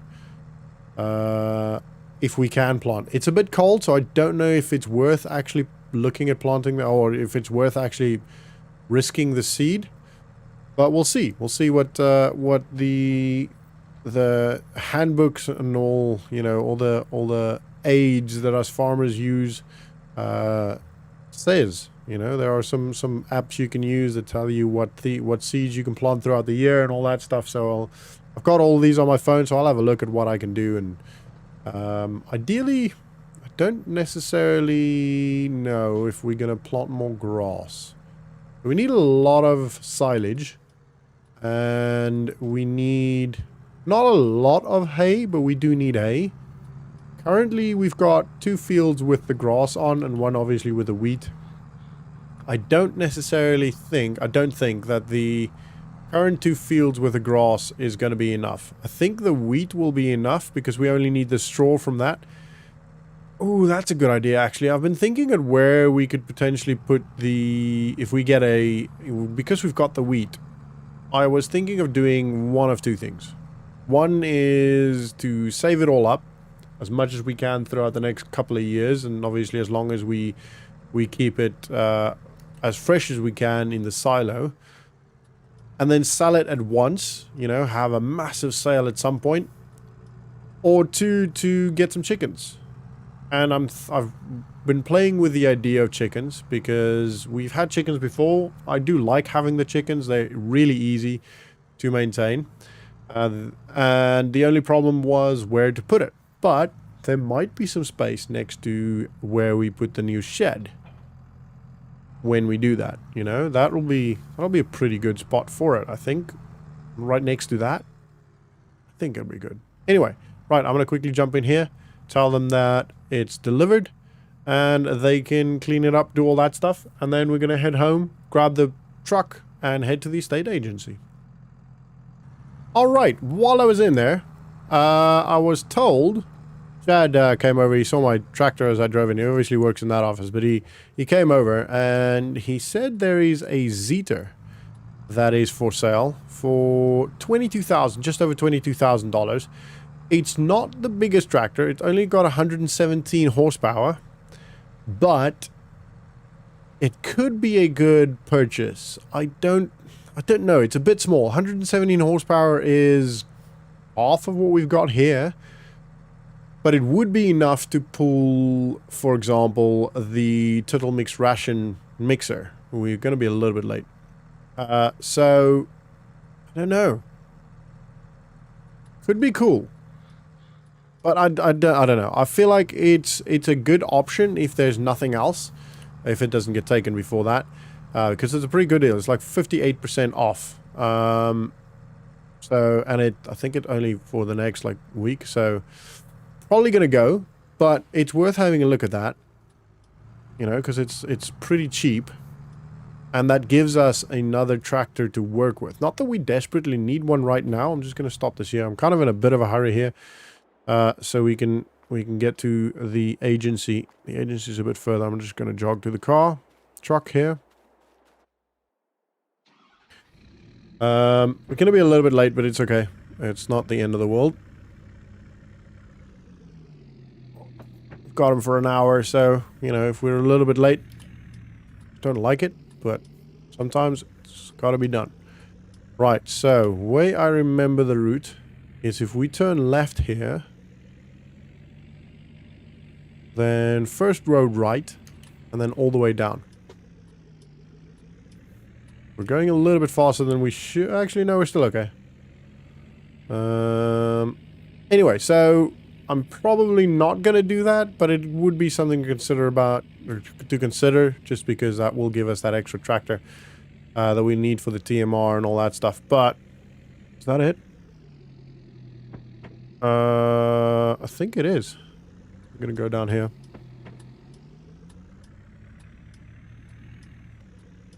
It's a bit weird that we're going through Clever Motors to get there, but that's okay. That's just the way they created it, I guess. Oh, wow. Interesting flat bridge there. 35 now. Right, and once we hit the cross, that's it there, the red building.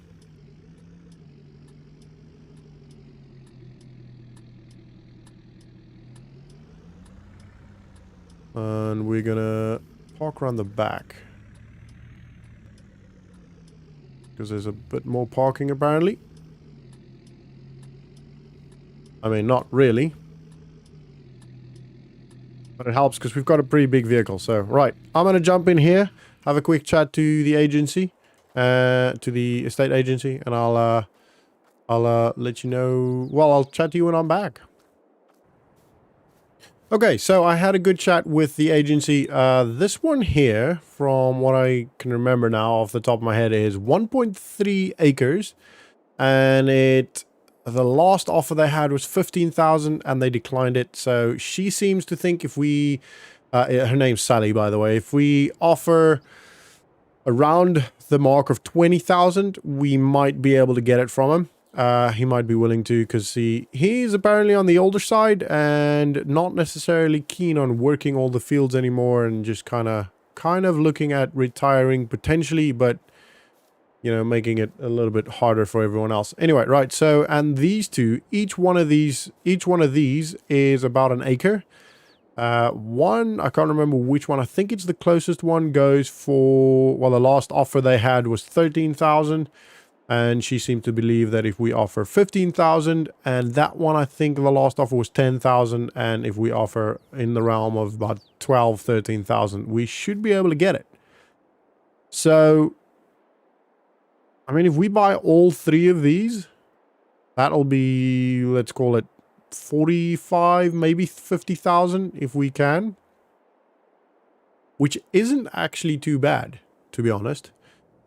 Obviously, then we have to think about the tractor we need. We definitely do need another tractor. We need to obviously still pay the shed, which they will come around pretty soonish, which is why I'm still parked here.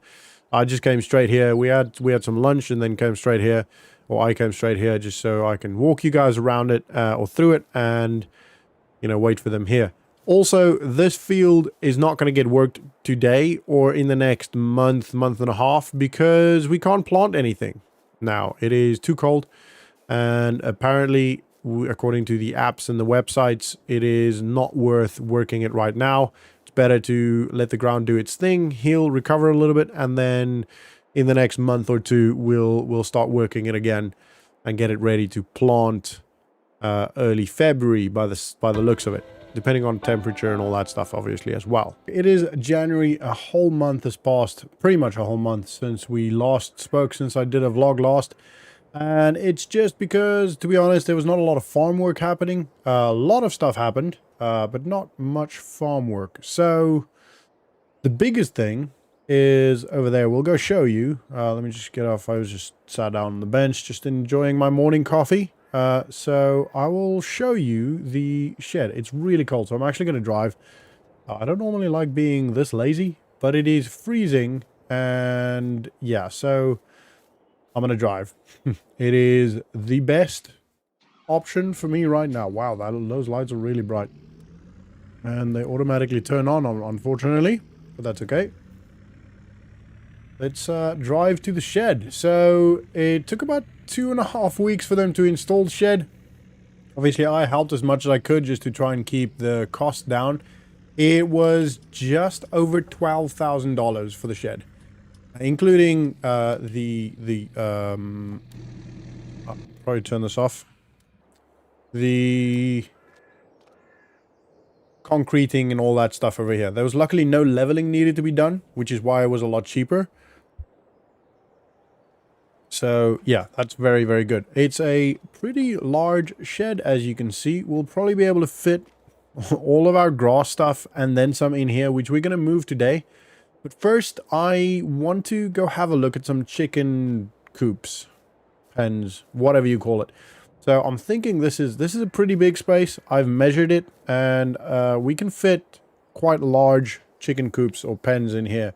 There is a farmer on the opposite side of town, over there somewhere, who in his spare time actually builds these for people. So he's erected some on his farm that you can go have a look at, and then you can kind of choose what you want, and then when he has time, he does that. Now, that means it's a lot cheaper than getting a company to do it, but also it's not necessarily going to be as fast because he's a one-man shop, and yeah, is when he's available. Luckily, it is winter, so there's not actually a lot of farming stuff going on currently. So he did say he could potentially get it done in the next 2 weeks if we go have a look today, make the decision today, and then, yeah, that'll be very good.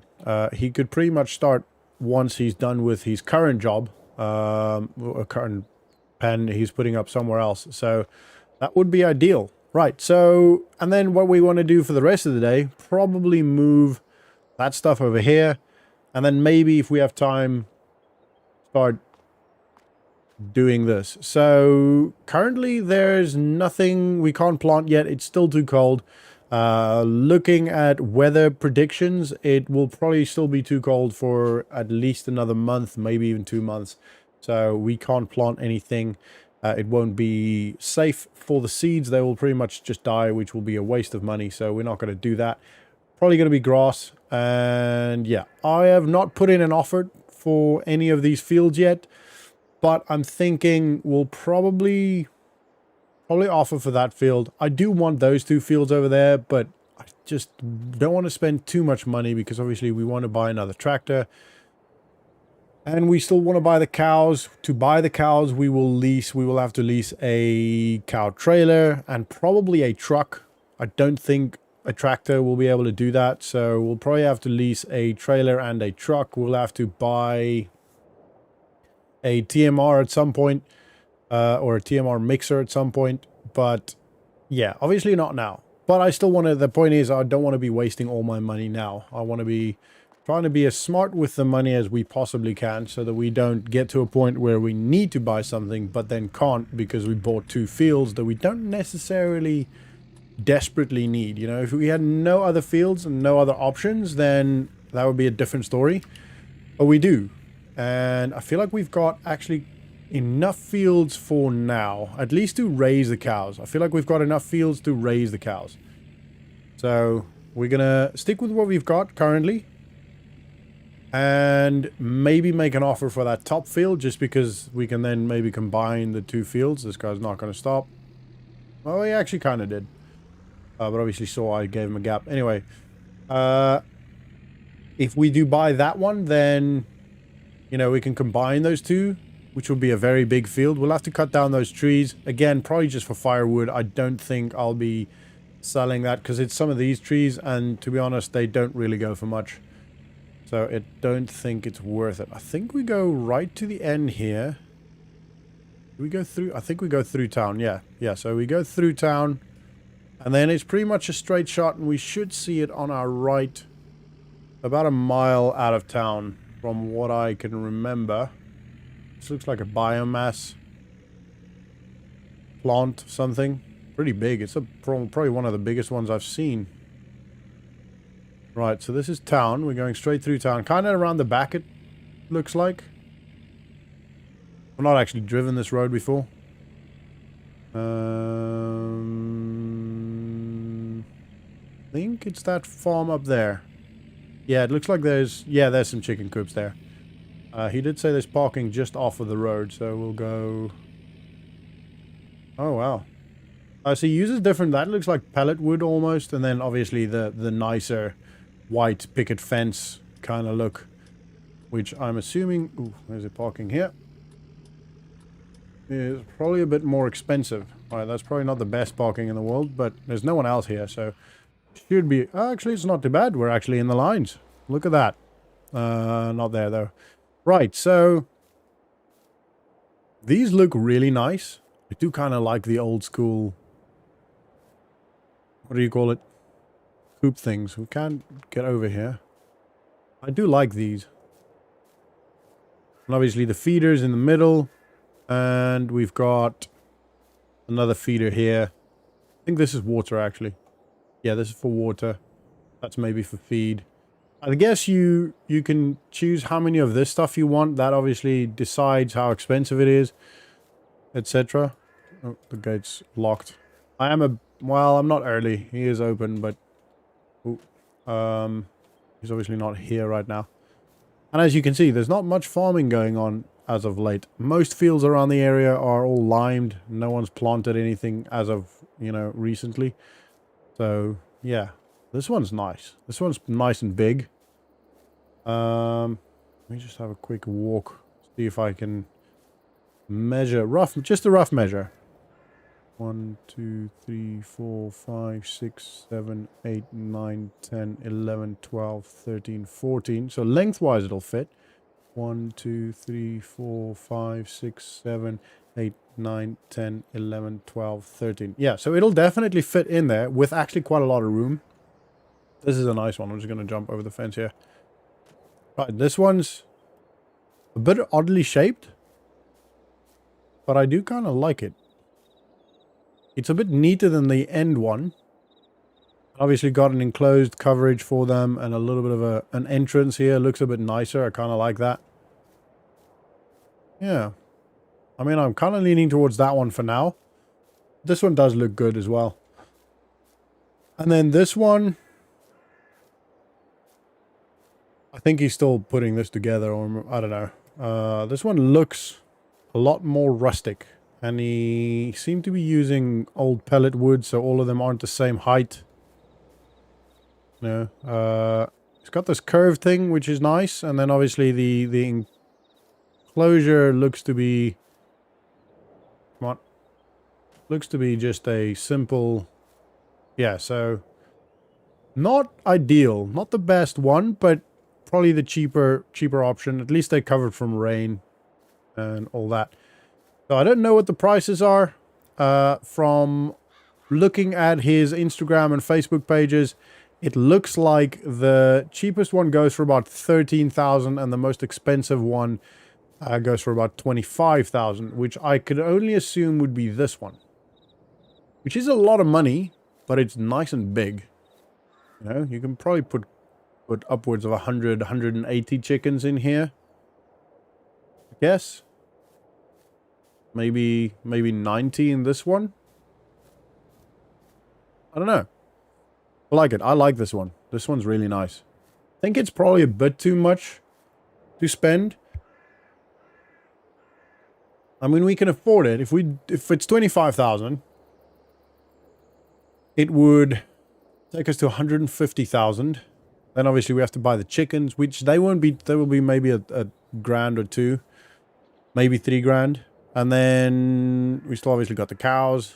I don't know. I really do want chickens just because I think it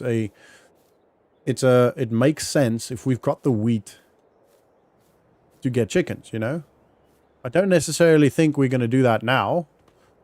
We might get this done now because if we wait till the busiest time of the year, we might have to wait a couple of months for him to actually install it. So that's the only reason why I'm kind of looking at it now. You can see he loves his woodwork, doesn't he? Got his little fence entrance thing there as well. Quite a nice looking farm. Wow. I really like it. So yeah, I mean, I think we're going to go for that one. I'll probably send him a message or give him a call at some point in the next couple of days. Think about it for a bit and then I'll make the decision, but we're leaning to the second. I'm leaning towards the second one here. The more expensive one, but it looks way more sturdy. The wood is treated, the wood's painted, so maintenance costs would be a lot less. It's unlikely that you'd have to replace these fences in a long while. This one's still pretty good, but the wood's not treated, and you know it's not as sturdy as this one. You know, weather I think will have an effect on this. Where this one obviously takes a lot longer to build, I'm sure. But anyway, right, this is the one I'm leaning towards. Let me know what you guys think in the comments of the video. Maybe I haven't made the decision by the time this video's out. So we can, I don't know, maybe make the decision together. You know, I might not be thinking about everything that I need to buy and need to spend money on here. So, right, I can't really see. I'm just going to kind of wing it. There's a car coming. He's passed. Let's go. All right, we're good. Cool. Righto. So, yeah, I'm definitely leaning towards that bigger one, the more expensive one. I'm guessing the price depends on all the extras and stuff you get and how many, you know, kind of wagon things you put in, and you know, all that stuff. Most of that stuff I could probably get. Indicator, mate. I could probably get elsewhere for slightly cheaper, but the fence and stuff needs to be. That's the building part. I can do it myself. I just, with everything going on, everything setting everything up, and all that stuff. I don't trust that I'll have the time. Right now, if you told me I have a week and I would be able to put it up in a week, I could probably do it. But the problem is, something might come up and I probably won't do it for a couple of months. And then we've got a half-built chicken coop that doesn't actually mean anything, that we spent money on getting the equipment and the wood and all that stuff, and then nothing's happening with the empty chicken coop, which is not ideal. You know, so I feel like it'll be better if we just get somebody to do it for us, rather than I try and do everything on my own. You know, there's some value in the time spent building something as well. You know, time is money and all that stuff. Right, we're going to start moving stuff across to the other shed. I'm very excited for this. They literally finished a couple of days ago, but we actually went away for the weekend. So from Thursday on, we were away. So I didn't actually see them finish it, and didn't have time to move everything over up until today. So yeah, right. It was Christmas and all that stuff, so we went away for New Year's and all that good stuff. So that was good fun. Right, let's grab the tractor and start moving this stuff around to the other shed. Very, very excited. Don't worry, I moved this earlier so the lights weren't on the whole time. Just since this morning. It was actually parked behind my truck, which was a bit in the way. Alrighty. Let's start moving some stuff. Right, I think we're going to start with the big things again, like the baler. We could probably do this. Probably move a couple of things at the same time. Alright, so if we do grab this,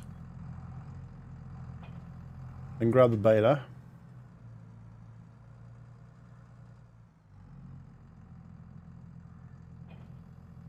Alrighty.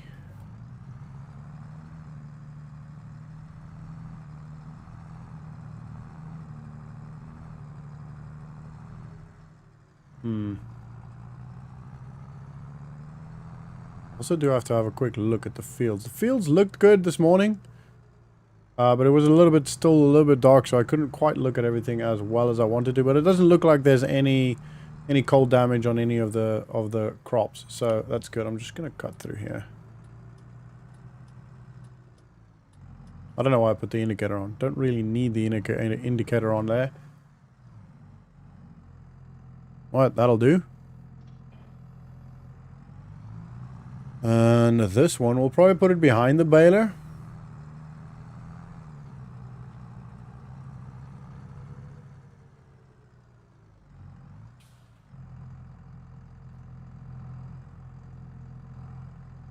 Just there. Okay. Nice.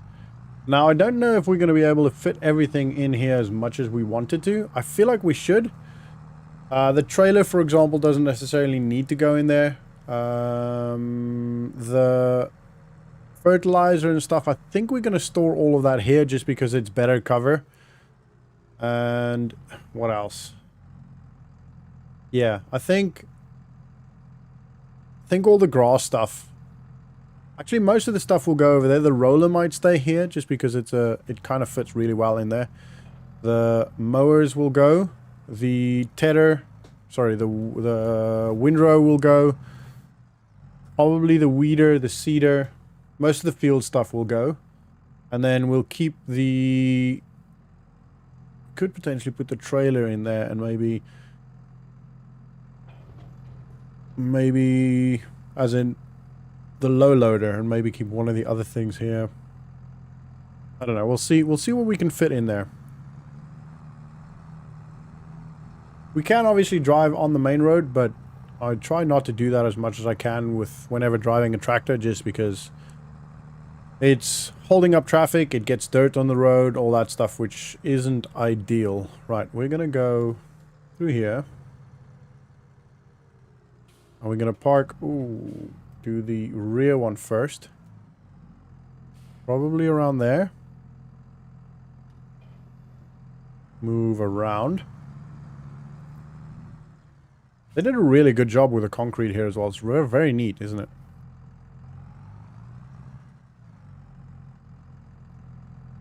This one over here.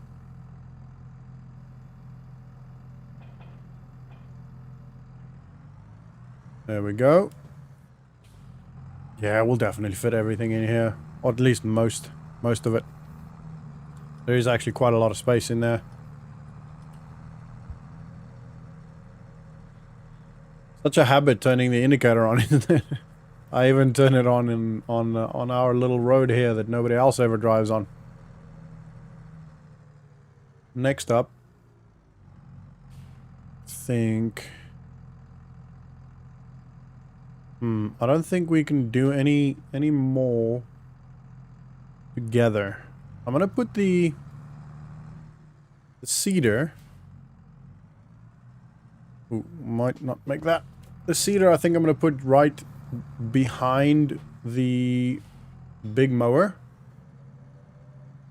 Because we're not gonna use this immediately, and then in front of that I'll put the could actually do that. We could actually put this together. Wait, we'll do this. Drop that off again. Turn this around.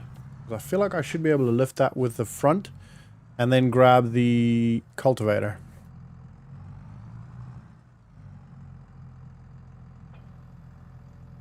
Yeah, that just about works.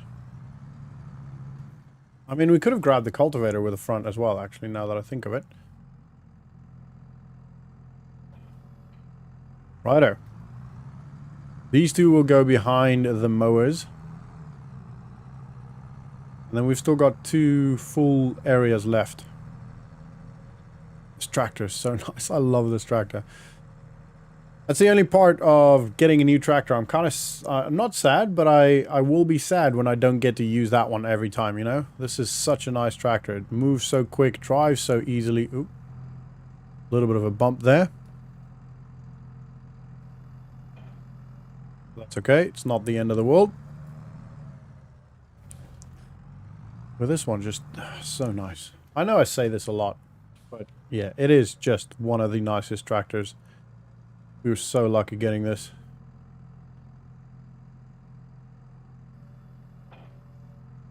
There we go. And then we'll grab the... probably the rower. Windrower.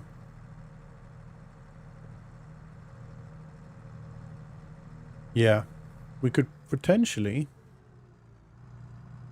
I don't think we can do this. Maybe we can. Ooh, we're gonna do it. We're gonna do it.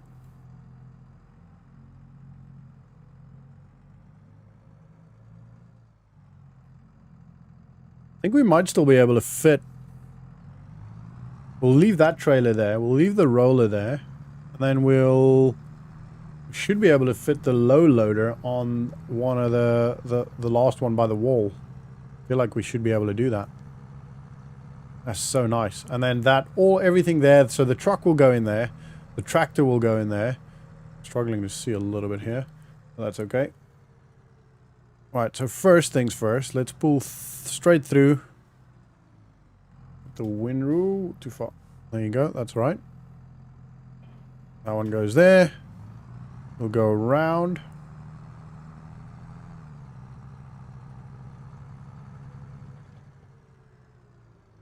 Actually could even still fit the roller in here as well. But the roller doesn't really take that much space. So we'll leave that there for now. I don't know.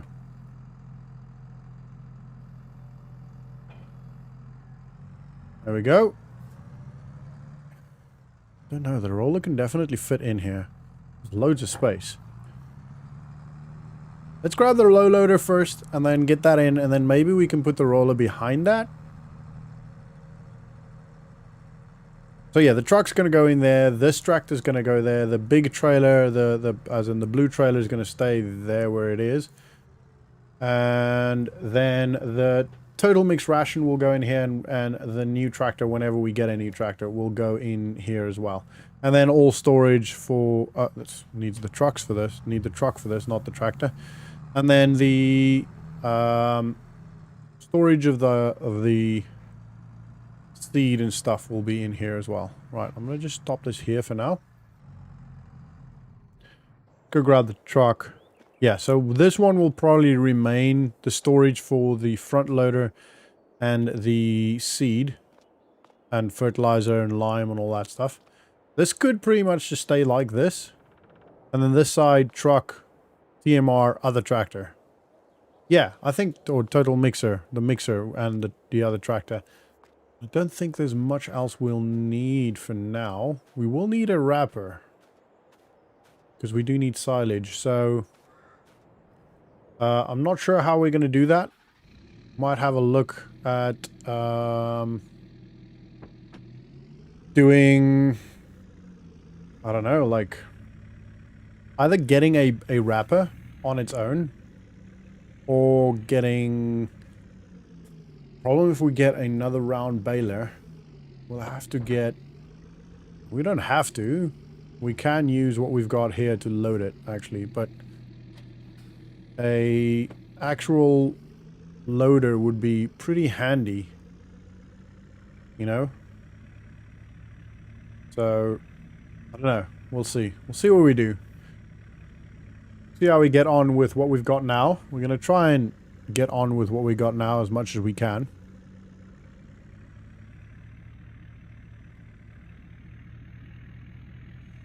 Such a nice truck as well, isn't it? We're really lucky with the gear we got. The equipment we've got. And the farm is actually really going really well. Obviously we haven't actually made any money with the farm yet, but that's kind of besides the point. Right, we'll drop that there. And then I think, yeah, that's pretty much it. That pretty much fits perfectly there. I think we'll be able to... We could maybe move it forward a little bit, but then the boom's gonna be... The gooseneck's gonna be out of the... from under the roof, so... I think this is good. I think we got everything we need in here right now. Pretty well, to be honest. Yeah. And then the chicken coop will fit in nicely. It'll come to about, from what I've estimated, what was it, 14? So... I think it's about here, so we'll put it as close to the trees on this side as we can. Which I think is this tree, if I remember correctly. This is the closest one. This one here. So if we walk from back against the tree, 1, 2, 3, 4, 5, 6, 7, 8, 9, 10, 11, 12, 13, 14, 15-ish. It'll come to around here. So even if we eventually do need another shed, we could potentially just put another one of this just right next to it. I would like a gap in between. Maybe just like so we can drive through it. I don't know. That's for the future. We don't have to worry about that right now. The chicken coop is going to be really good. That's going to, I think, give us a reason or something to do with the wheat. I think that's the bigger problem. The big problem I have with it is the fact that the wheat that we need for the straw will kind of not go to waste, but it won't quite make enough money for the wheat itself to actually mean anything, you know? So I'm kind of excited to just get some chickens, and we can use the chickens to get rid of the wheat. That way everything that the fields make goes towards something else, and then ultimately, you know, grows the farm, makes money for the farm in a better way, in my opinion. Right, that fits perfectly. Let's put the tractor in probably... We can probably just put the tractor straight ahead, to be honest. Make sure it's actually under the roof. There we go. That's good enough. Yeah, perfect. All right. Now we've got an empty shed. That's okay. As you can see, it is snowing. So it is still, as predicted by the meteorological office, I don't know if I'm saying that correctly, that it will be cold for still about another month. So it looks like we'll only start being able to work on that field. We can work on it now, but it's not really going to be worth it. The ground's going to be so hard frozen, and it's going to do more damage to the ground than anything else. So it's worth just waiting and working the field in March and then planting and all that stuff. So I am doing a vlog today because there's a couple of things that's happened that I want to share with you guys then before I forget. And also I'm potentially going to do something else today. Something cool that I'm excited about. Right. So firstly, the construct. Okay, let me show you here. So I'm going to drive actually because it's freaking freezing. I'm surprised my teeth aren't chattering again. I did just go for a jog, so a run, so it just came back. So my body's still a little bit warm, but I can feel it cooling down significantly. Right, so let's drive to the other shed because I want to show you. So essentially, we've got a chicken coop. It is not one of the ones we looked at from the other farmer.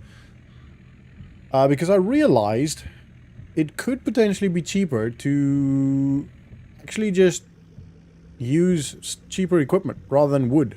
Obviously, we've got a lot of wood there, but the construction company, so Andrew, who owns the construction company, I'm becoming pretty close with him. He's actually a really, really good dude. So I gave him a call and asked him what he can do with regards to chicken coops. And he said, well, some of the wood that they used for the old sheds, the one he broke, the shed he broke down, that can be used. And then a couple of bricks and a little bit of wiring and all that should be pretty cheap. So it cost us 20 grand. It's only 5 grand cheaper, but the inside there is a lot better. It's a lot better for the chickens. And having done some research, which is why I ended up making this decision.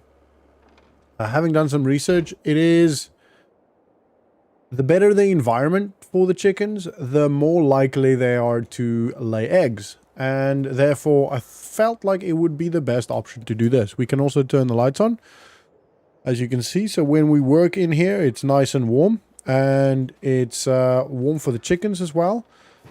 So, yeah, we went for this. Only cost us 20 grand instead of 25 grand, which was the minimum the other one would have cost. So I've obviously spoke to that farmer that does that, and he's a really nice guy.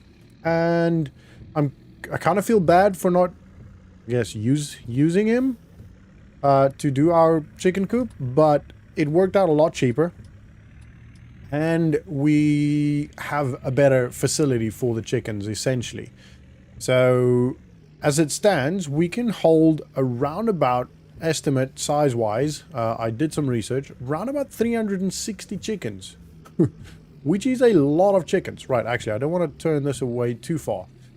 The other thing I want to show you guys is an option. So, I had a look at some total mixed ration mixers, and they are quite expensive.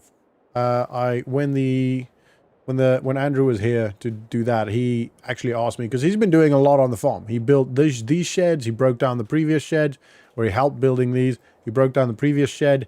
He put up the silo. So he's been around this for a while. And he essentially asked me, what is my plan with this? Am I ever going to actually have cows in here? And if so, what am I plan on doing? And I told him, yeah, we want some cows in there, but we will obviously have to buy a total mixed ration mixer, and we have to get silage and all that stuff. So we have to wait for the fields to actually do their thing and get ready for that. And he mentioned that he has been working with a couple of other people, including some engineers, to develop a building, essentially. So it's a separate building that mixes the silage and the hay and the straw for you. So it's essentially a TMR mixing building. It's not very big. It's about the size of that shed. And then you literally just deliver or drop off the I guess the ingredients, I guess is the right word, into the building, and it mixes it according to your specifications, which sounds really cool. And they're doing like a, what do you call them? Like, what's the site called? Crowdfund. For 30,000, we can get that installed, and then obviously we are one of the you know, not shareholders, but kind of one of the founding people. You know, we kind of help with that, which is really cool. Like it's kind of a foot in the door. And whenever, if ever, the company that they are starting goes on, you know, I don't know, the trade market, we get first option to buy shares, which is really, really cool. I don't necessarily think we're going to buy any shares as it stands, but I thought that would be a good way to, one, save money for us, because the total mixed ration mixers are very expensive, and to kind of help a friend out. You know, he's a really, really cool dude. He's helped us a lot with trying to help us save some money here and there, and, you know, I feel like it's the right thing to do. So they have tested it on other farms, and they seem to be pretty confident that it works really, really well. So I might do that. Now, obviously, if Chad calls me and tells me that they have a really, really good sale on for a total mixed ration mixer, then that is a complete different story. Then we might get that. But yeah, I'm kind of leaning towards the building, just because it you know, it, one, helps a friend out. It's cheaper, number two. And number three, there's kind of potential for future investment opportunity, etc., etc. So yeah, I'm kind of leaning towards that. But what we're going to do now is we're actually going to go to Clever Motors. I have called ahead a couple of days ago. They have sourced us a chicken trailer, and we're going to go grab some chickens. We're going to go to the animal dealer, buy a couple of young-ish chickens. We're not going to buy 360 because that'll be ridiculous. Probably going to buy around, I don't know, like 2 grand's worth, I'm thinking. So we're going to go figure that out. So drive to Clever Motors, grab the chicken trailer thing. We're actually going to need the tractor for that, I'm fairly confident. We might be able to pull it with this. Yeah, I think we might be able to pull it with this. We should be. Right. I would prefer to pull it with this because, to be honest, this one handles the snow pretty good. The cold pretty good. Snow-wise, that one's better, but this is significantly faster warming up. Both the engine and the cabin, so I'm more comfortable. So yeah. Anyway, so I'm very excited about this. We are going to buy some wheat, just because I kind of want to just get the farm going. You know, we've been setting it up for months now. We've been spending money, and not really getting to a point where we're actually starting to farm. So I'm very excited to just get some chickens. At least, whoa, that's a big snowman. It has been literally snowing for an entire month now. It calmed down for a couple of days, where the snow actually melted a little bit. But yeah, it's been a lot of snow, and people's been building snowmen all over town. Right, I'm gonna actually stop right here, just because it's closer. It's very cold, so I don't want to be walking as far any further than I absolutely have to. Right, I'm gonna have a chat to Chad, have a chat with Chad, and I'll speak to you guys in a sec. Okay, so $816 to lease the transport. I had a good chat with Chad here. There aren't any really sales going on now, since it's kind of winter and no one's actually really doing much, to be honest. So yeah, well, it's not kind of winter, it's fully blown winter. Anyway, so we're gonna hook this up. This is the trailer. It is actually not specifically for chickens, but they have this thing that they put inside that then allows you to carry chickens. So they quickly did that for us. It's called the Chicken Master. Right.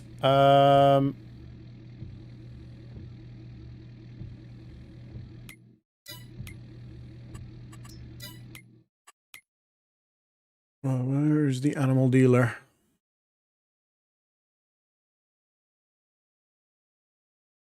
Animal dealer.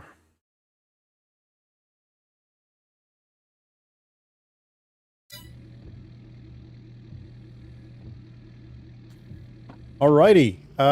Animal dealer, I believe, is pretty close to town. We turn left here. Ooh, yeah, left here. We're gonna carry on down all the way, then turn left again.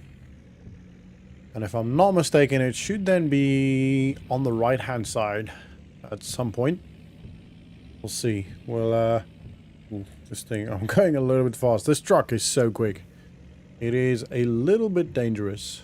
I say a little bit. It is very dangerous. It pulls so well. You know, pretty much anything, whether there's a trailer on the back or not. And obviously, the only problem then is just brakes. The heavier it is, the harder you have to hit that pedal, brake pedal, and the slower it brakes. But it still brakes really, really well. It's got really good brakes. I think to our right here, if I'm not mistaken.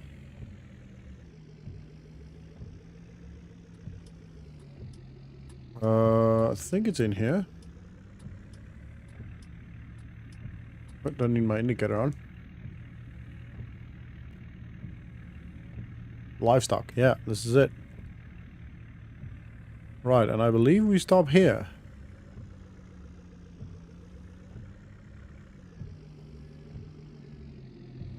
Alright, I'm gonna jump in there quickly, have a quick chat to whoever is in control here. Register here. I think probably in here. Right, I'll speak to you guys in a bit. Okay, guys, we've got some chicken. We've got 30 chickens in here. That is the capacity of this big master, apparently, which is fine. 30 chickens, probably enough for now. We'll leave them to... So they're pretty young. And they will grow a little bit and obviously reproduce over time. And then we'll get, you know, more chickens. So we don't need to buy, you know, 360. You usually buy a little bit less. And then as the first... you know, couple of months of having them, they just reproduce, and eventually you have a lot of chickens, and they just keep doing that. You know, some of them obviously pass away over time as they get old and all that stuff, but you just carry on feeding them, and they just stick to a rough number. You can eventually sell them before they pass away. So if you know, can you keep a good eye on them, you can actually sell them for meat before they actually pass away. Not for a lot, but that helps a little bit. So we'll probably end up doing that. Right, I'm going to load them in here. They are each in their own little crate, so I'm going to have to do this individually. I might just reverse like this. Yeah, that'll do. And I will see you guys when I'm done. Okay, so I think we're actually going to go buy 30 more. Just because we can. And to be honest, that wasn't really that expensive. So we're going to go ahead and buy 30 more. And then we need to go get the the wheat. We do need to go buy a couple of bags of wheat for them. Which we will probably do... He's not going to stop. With... probably just do with a front loader, to be honest. Just a tractor front loader. We'll put the weight on the back. Yeah, I think we're going to do it that way. That's going to be the best... quickest way of doing it, actually. Because we can literally just then hover over it and tip it into the trough thing. Which will definitely be the easiest way of doing it. Right, turn right here. Ooh. Need to be careful on this road. As you can see, the snow is starting to settle again. Because it's been literally snowing non-stop. Pretty much the entire... you know... last couple of months. Well, pretty much last month. Right. I'll go have a chat with them again. Get some more chickens. And I'll speak to you guys in a sec. It's literally like $152. It's really cheap, actually, for all of these chickens. So we will have 60 now, which is quite a lot. Like, I think that's more chickens than we've ever had before. I can't remember what we had in Goldcrest Valley, but I don't think it was 60. I think that might have been like 45 or something, maybe even less than that. So yeah, that's pretty good, and it's really cheap. If you buy them this young, it is really cheap, and you know, you can just raise them, and once they're big, they'll start making eggs for you. Obviously we have to buy the wheat for now. The first little bit we'll have to buy the wheat. You're turning, not even gonna care about me. Anyway, so yeah, I really like it. I love chickens. I think chickens are so cool. They're such interesting animals to watch. Really silly and not necessarily the smartest animals in the world, but really interesting to watch. And obviously not that we're just going to be sat here all day watching chickens, but, you know. But I'm going to load them up again. Or load them in again. I'll see you guys in a sec. Okay, guys. So, as you can see, the snow stopped. It melted pretty quickly. And, yeah, I ended up dropping off the chickens, handing back the trailer, just taking that back. And while I was there, I also paid for and ordered the wheat, which we're going to go grab now. I do want to grab the weight first, so that we don't tip over, you know, so we're nice and heavy on the back as well. So, yeah, and then we're going to go grab now. I got 4 bags, which is 4,000 liters. I don't know if that's going to be enough, really, but it should last a little bit at least. Can we put it on this way? Yeah, it's fine. Okay, cool. Happy days. Right, we've got that. And I do need to just lift this up before we go on public roads. Obviously, while I have the bags, I'm not going to drive with it all the way up, just because the bags are going to be very heavy. And that will not be smart. Right, we're going to go in between that car. We're fine. We're fine. You can wait for us, sir. Righto. And then that's pretty much it, to be honest. Then the chicken's done. The chickens are then good to go. Obviously, I'll have to keep checking their food fairly often, and we probably will have to go buy some more wheat fairly soon, but at least that way, you know, we've got the chickens. They will be making eggs, which will be making us some money over time. We'll probably sell that maybe once or twice a year. I'll have a look at when the best time in the region is to actually sell them, the eggs, and we'll have a look at that then. And then, yeah, that's good. We're moving forward. I just, like I said earlier, I just got really tired of just constantly setting up, but nothing's actually happening, if you know what I mean. Like, we're waiting. We're essentially just waiting so long for stuff to happen. There's our bags. Just literally going to go through here. Get this down. I think we'll have to widen that a little bit. Actually, might be fine. I want to actually straighten that out a little bit more.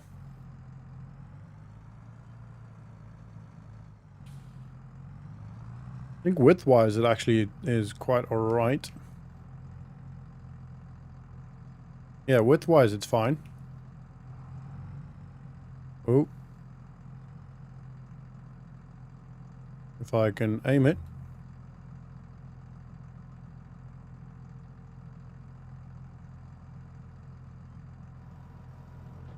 Oh, that's still too heavy. Okay, okay. We're only gonna take 2 at a time then.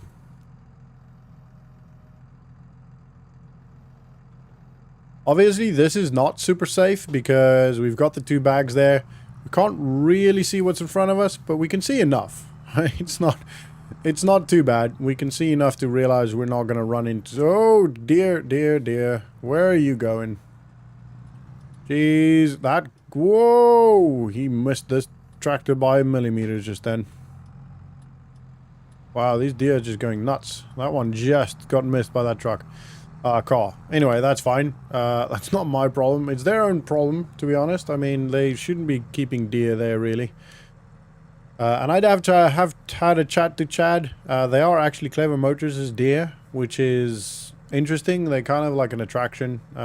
It apparently is so that when farmers have their kids with them, at least the farmers' kids have something to look at. You know, they get a little bit of entertainment, and I see what they're doing. It kind of makes sense, you know. The kids aren't just, I don't want to go with you to the co-op. I want to stay at home and watch TV. And then the dad goes, oh, but there's deer. You can watch the deer. And then they're like, oh, okay. You know what I mean? So I do understand. It does make sense. Yeah, so I guess if I had a kid, I'd probably take him or her with me as well. Righty. We're going to feed the chickens. And wait for them to make eggs. Obviously, it's going to take a while. We're not going to get eggs fairly soon. It'll be a couple of months, but at least we don't... Ooh, slow down. At least we don't have to wait too long for that. Alrighty. This should just... I want to lift it a little bit higher. And lower this... Oh, it's already going. There we go.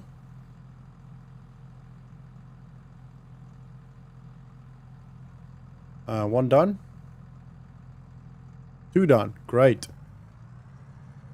Right, I'm gonna go grab the other two bags. I don't know if both the other two bags will go in there, but I'm gonna go grab them anyway.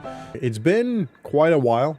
It's actually been over a month, and as you can see, we've got the new building, which the construction company, the guy that owns it, he came and did it for us, pretty much. I mean, we paid for it, obviously 30 grand, which was just over 30 grand, actually, which was quite a lot of money, but I think this will, one, save us some money and also save us a lot of time, because if we want to buy a TMR mixer, it's going to cost us more than this anyway. So I bit the bullet, and it also gives us 5% of the company shares, which isn't a lot, and to be honest, at this point, nothing actually happens from that, but it also, it adds us to...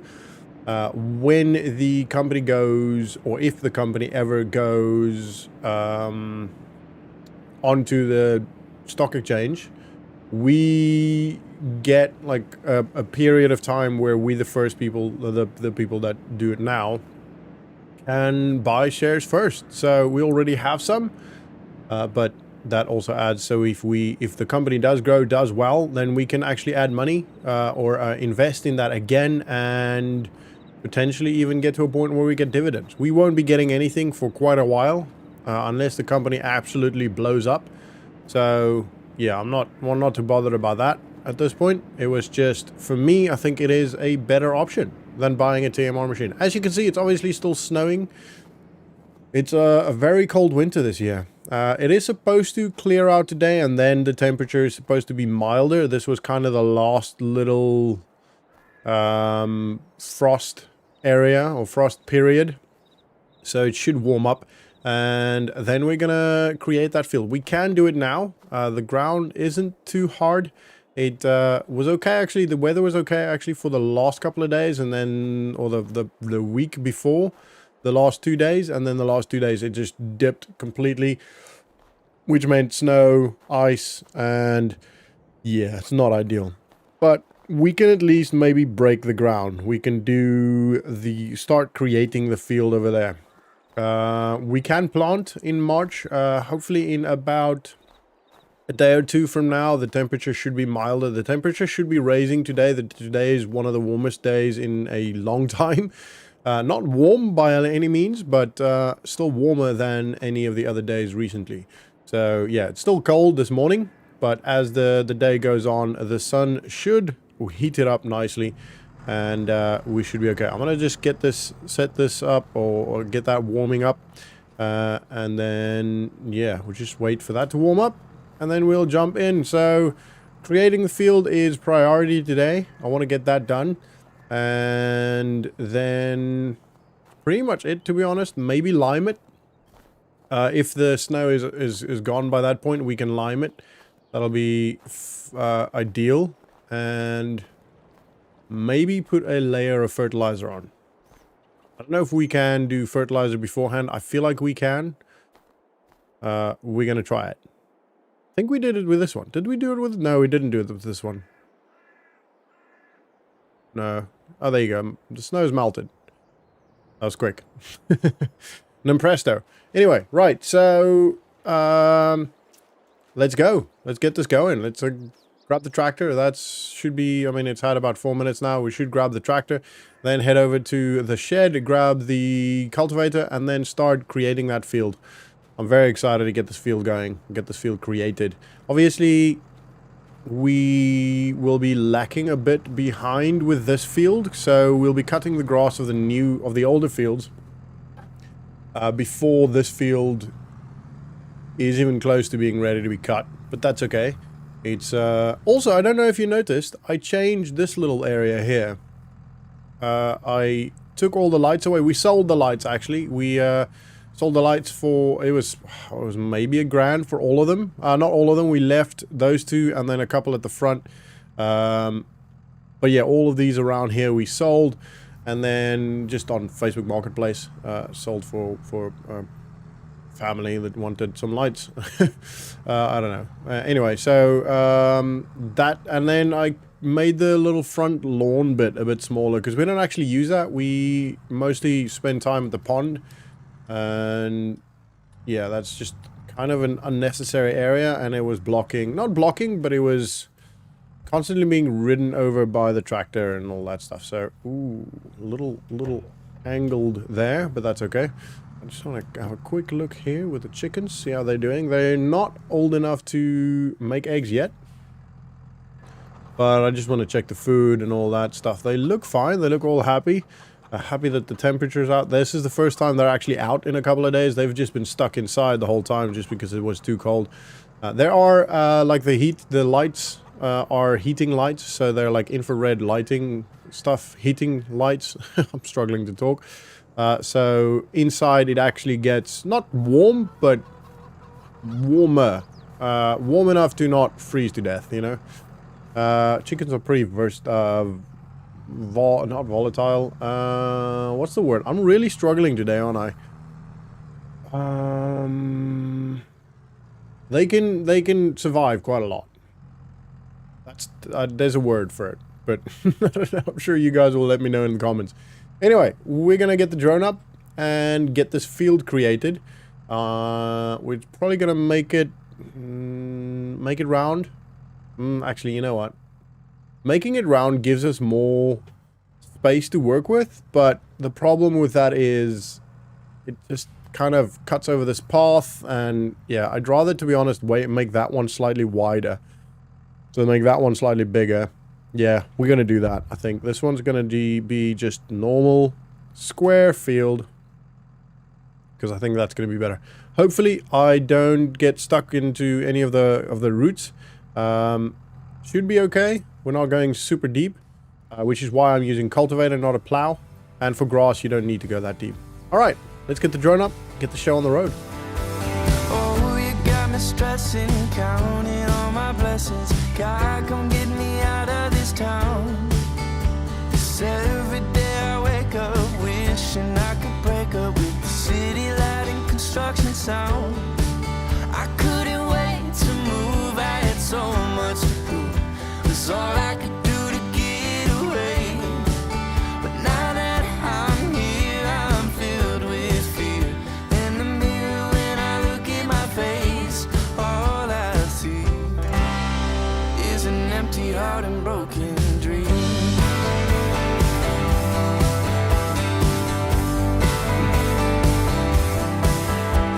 Oh, you got me cussing, yeah, I'm probably running, trying to get away from myself.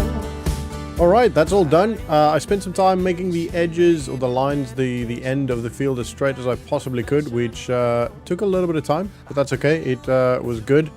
It's worth it. I think it looks really good, and I think it's the biggest field we've got. It is probably the same size as both of those two combined. It's quite big, like it's really long, and it's fairly wide actually as well, so very, very happy with that. I do think we are going to do this one right this time, since we have a little bit of time. We're gonna pick the stones up, because there are some stones, some of them are fairly big. So it might be worth, it's probably going to be worth doing it right. So I'm going to quickly jump in the house, give Chad a call, and see if he's got a stone picker for us. And if they do, then, and we can have it today, then we're going to do that. If we can't have it today, then we're going to roll it, but hopefully we can get a stone picker. So I'm going to give Chad a quick call. I'll see you in a bit.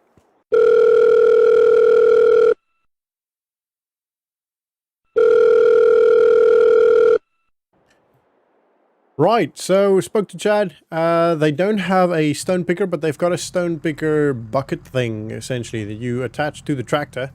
We're going to give it a shot. I don't know how that works. It's been a while because I did actually wait for him. He did say give him about 30 minutes just to actually put it outside. Not him, but the dealership. They have been a bit busy as of late, since a lot of the farmers couldn't actually do anything for the last 2 months.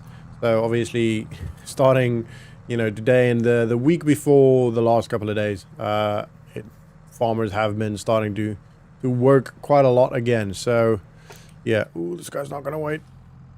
Actually, would it be? He did wait. I'm just so used to the guys not actually waiting at this stop. Anyway, that's besides the point. So, yeah, we're going to go pick that up. I think it should be able to attach to the front of the tractor. And then, yeah, we'll see how that works. We probably will make a pile somewhere. One thing we can potentially look at in the future, not necessarily now, in the future, is to actually have a lime maker built or installed. It's not really built, it's literally just a machine that they actually deliver, but it is kind of installed or built because they have to put it on a platform and all that stuff. Anyway, that's besides the point. We can have a look at that in the future. So we will probably find a spot where we can put all these stones, and so that in the future we could maybe use that. Maybe use the stones to make some lime with. I think that'll work pretty well. I think that'll be pretty cool. That way, obviously it'll cost money to do that. I don't think they're very expensive, but it will cost a bit of money. Oh, a car there. It was behind the tree. I couldn't see him. But I think it'll be worth it, because even though lime is not very expensive, it is not just the cost of the lime, it's also the cost of going to get it every time, transporting it every time, etc., etc. So, and I mean, we can either sell the stones to a lime factory, which won't give us a lot of money, or we could just keep the stones and in the future have a limer. I think it's a limer. Anyway, installed, so that we can then make our own lime from the stones, which is, I think, better. Anyway, I've spoken about liming and limer and lime machine or lime making machine too long now. We're going to move on to the next topic of conversation. Yeah, that's the right word. Right, I'm really struggling today. For some reason, I need to go have a coffee again. But we'll do that in a bit. I want to try and get this machine worked out. This bucket thing worked out. See, it should be, Chad said it should be pretty straightforward. Or it is pretty straightforward. You literally just lower it and it picks up the stone. So I guess we'll see. Doesn't seem to be picking up any stones. Have a look. Why are you... Is it not low enough? Yeah, it's definitely not picking it up. Can't make it any lower. Can't tilt it. Let me have a look. Let me see if I can figure it out. I'll be right back. Okay, I gave Chad a call. He put me through to one of their engineers, and it's kind of simple. It was a bit stupid, to be honest. I literally just, there's a little ratchet thing at the front that you change for the height. So that lowered it, and then that's supposed to do enough. So I lowered it a little bit, about 2 inches, as in the front lowered a little bit, like 2 inches. So this should work now. If not, I'll just keep lowering it. It can only do a... There you go. It's actually picking it up. Cool. That works. Okay, so that's that problem solved. That was pretty easy to do, actually. It's in a bit of a stupid spot, but I can, yeah, I mean, it does the job still. And it wasn't very, it was $170 to release this for the day, which is actually really not bad. So, yeah, can't complain about that, really. And it's taking... I mean, it's doing the job, obviously, but it's pretty slow picking it up, actually. It's just, maybe there's not a lot of stone, not as much stone as I thought there was. We could actually buy this, to be honest. This is actually pretty cheap. It's just over $3,000, so maybe in the future we just buy it, especially if we think about getting the limer. We will probably end up buying one of these. Maybe you get loads of really cool machines, like you get massive things that pick them up and, you know, grind them down a little bit already for you, but I don't think we need that.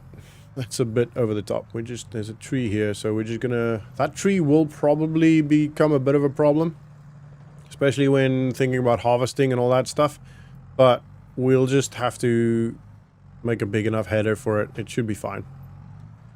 Gonna be more an annoyance than an actual problem. Yeah, we're definitely not getting as much stone as I thought we would. Do another header. Ooh, that's a bit wide. That's about right. I'm just trying to use my tracks as a guide. Ooh, that's off. There we go.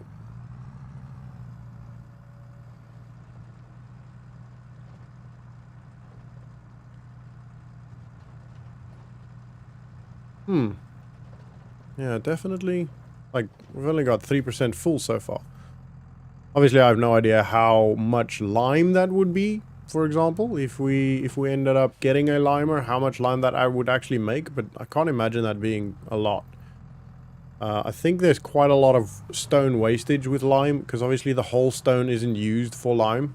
Not as far as I'm aware. Could be, I don't know, and it's got to be, I think that it only actually uses certain type of stones. I don't know. I'm not a scientist when it comes to, I'm not a scientist at all, but especially not when it comes to lime and stones, and actually a geologist is probably the right word there. Anyway, right, I'm going to jump into a time lapse, because otherwise I'm just talking nonsense the whole time, so I'll get the drone up and jump into a time lapse. So for now, sit back, relax, and enjoy the ride. I couldn't wait to move, I had so much to prove. It was all I could do to get away. But now that I'm here, I'm filled with fear. In the mirror when I look at my face, I couldn't wait to move, I had so much to prove. It was all I could do to get away. And now that I'm here, I'm filled with fear. In the mirror when I look at my face, all I see is an empty heart and broken dreams.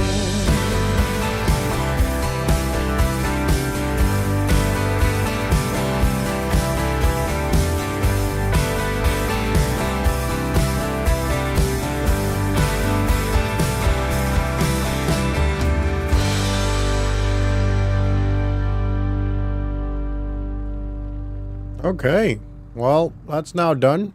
I figured this is probably the best spot to unload it. It's not a very big pile, just because it's not on the concrete and it's not part of this field, so it should be okay. Even if it creates quite a big pile over here, it should be okay. If we ever do extend this field, which we probably could actually, we probably could make it slightly longer, it still won't come to here, so I'll just make it a longer pile instead of a large, big pile. I also saw that that field has now got something planted on it. I'm not sure what it is. It kind of looks like maybe cotton? I don't know, but this looks good, doesn't it? It's such a beautiful field, actually.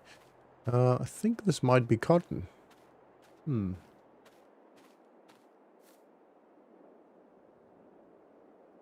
Yeah, it's still a bit early to tell, but I think it looks like cotton to me. Didn't do the stone picking on his field, but that's okay. I am still thinking of buying this field, but for now, Not quite yet.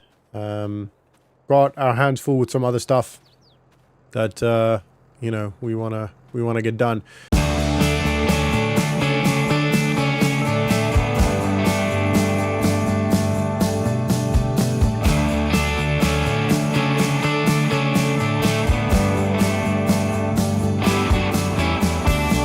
He was a lost boy causing a scene. Mama said he's hanging with the wrong crowd. Kicked out of high school at 17. Daddy wasn't very proud. And now that he's got nothing to show, he's blowing smoke just to tune everyone out. He finds it easier getting by with his head stuck up in the clouds. But there's no hiding from this one. It'll come back to get you. Good morning, everyone. You open your I'm just out of here for my run. On this little tower, let's head up this and see what we can see from up here. On my legs. There's pretty beautiful runs around here. Definitely need to take you guys around here at some point. Oh, my legs. Wow, this tower goes up way high. Oh, what a view. Wow. Beautiful morning. It's about, it's supposed to rain today. But, yeah, it's, there's another tower over there. Maybe another one? No. Maybe we should go try and find that one at some point in the near future. There's a river that runs around there. It's, it's supposed to be an old road. That's, it's quite cool, actually. But cars can't really go on there anymore. Anyway, I'm gonna head back home. Head down here, run home, finish my run, shower, all that stuff. And then we'll get working with the day's work. I need to do the fertilizing and the liming of the field and maybe even planting. We'll see how it goes. We'll see you at home. All right, as you can see, guys, it's raining. I can't really do the liming or the fertilizing while it's raining. So yeah, we're gonna have to wait this out, see how it goes. It should, it's only a little bit of a quick one, like a shower, and then it stops and the sun should come out again. I might have to give it a couple of hours to just dry before I actually try and go on there, depending on how wet it is. I'll go have a look when it's stopped raining and we can see whether we can start doing the work. Anyway, so I'll speak to you guys in a little bit once it's stopped raining, and if it's dry enough, we'll go straight in. If not, I'll wait a little bit longer, and then that's when I'll speak to you guys. So I'll see you in a sec. All right, it is now better weather. It stopped raining about 2 hours ago, and I went over to check, and it was pretty wet. So not like crazy wet, just too wet to really to go on there with the tractor. So I gave it 2 hours. And we're going to quickly check how it is. It should be okay.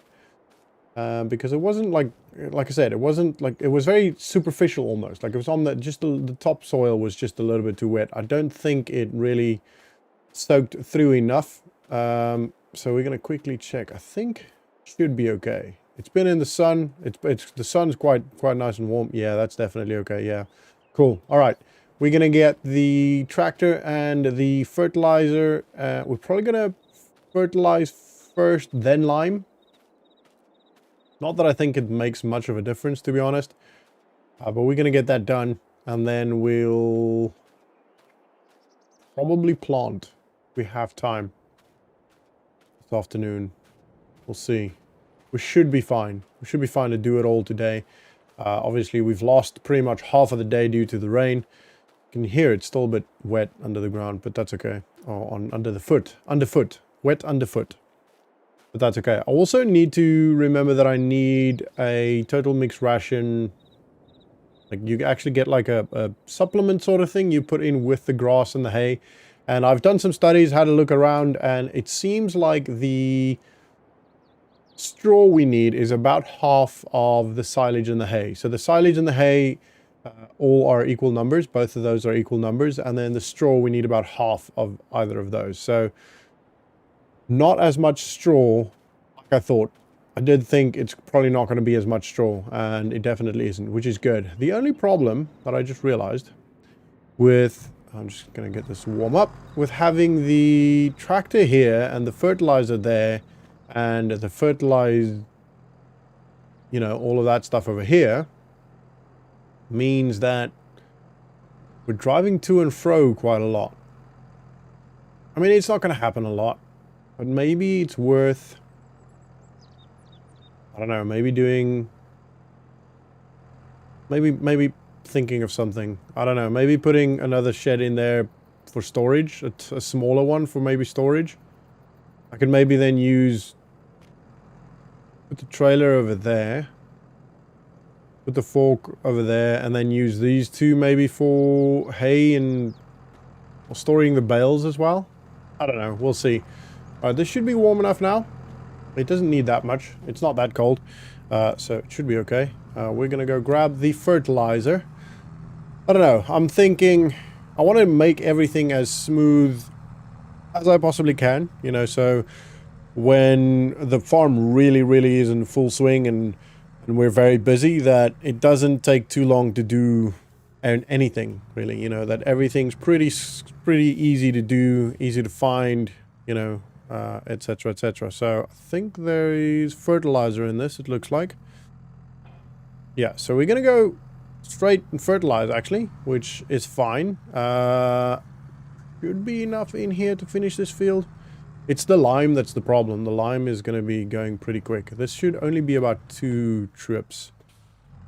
So yeah, right. I'm going to get the drone up, get the field knocked out with the lime and the fertilizer, and then we'll have a chat again and see how much time's left of the day and what the weather's like. It's supposed to be cloudy again later. There's no rain forecast, only for later tonight maybe, but nothing so far. Obviously, you don't want to plant and then have heavy rain, because that just floods the seeds away. So we don't want that at all.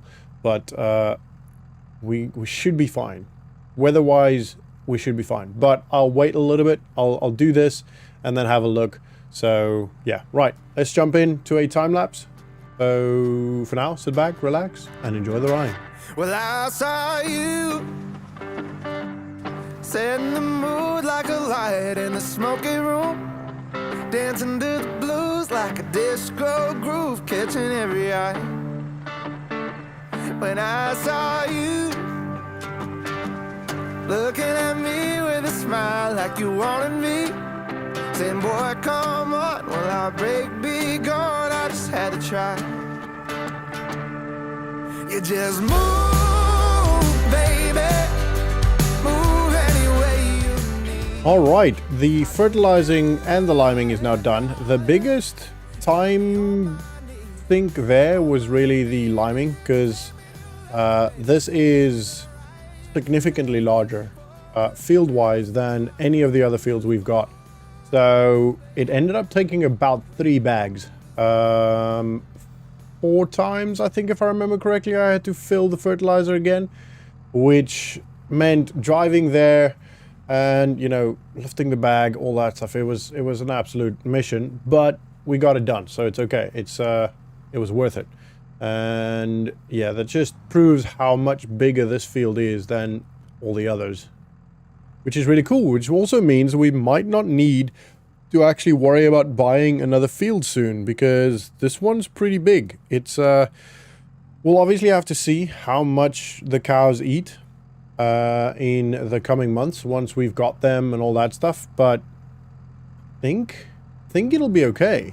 You know, I think, do we still have seed? I don't think we have any more seed. Don't think we have any here. Don't think we brought any here. I think we have some in the cedar, but that's wheat, so we can't use that. Yeah, we don't have any more grass seed around here. We're gonna have to go potentially we'll have a look at the other sheds, but I have a feeling we're gonna have to go get some seed. I don't think 75 liters will be enough for the size of this field. If it was just this small one, it would be enough, but this is a big field, as we see now with the liming. That, you know, so do I take just the cedar? Probably not.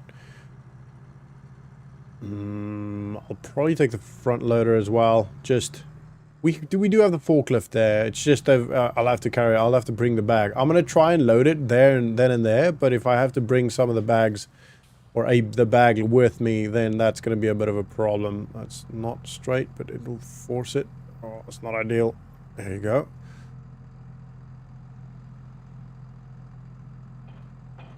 All right, that's at least on. So let me have a quick look. This is all, that's fertilizer. The lime.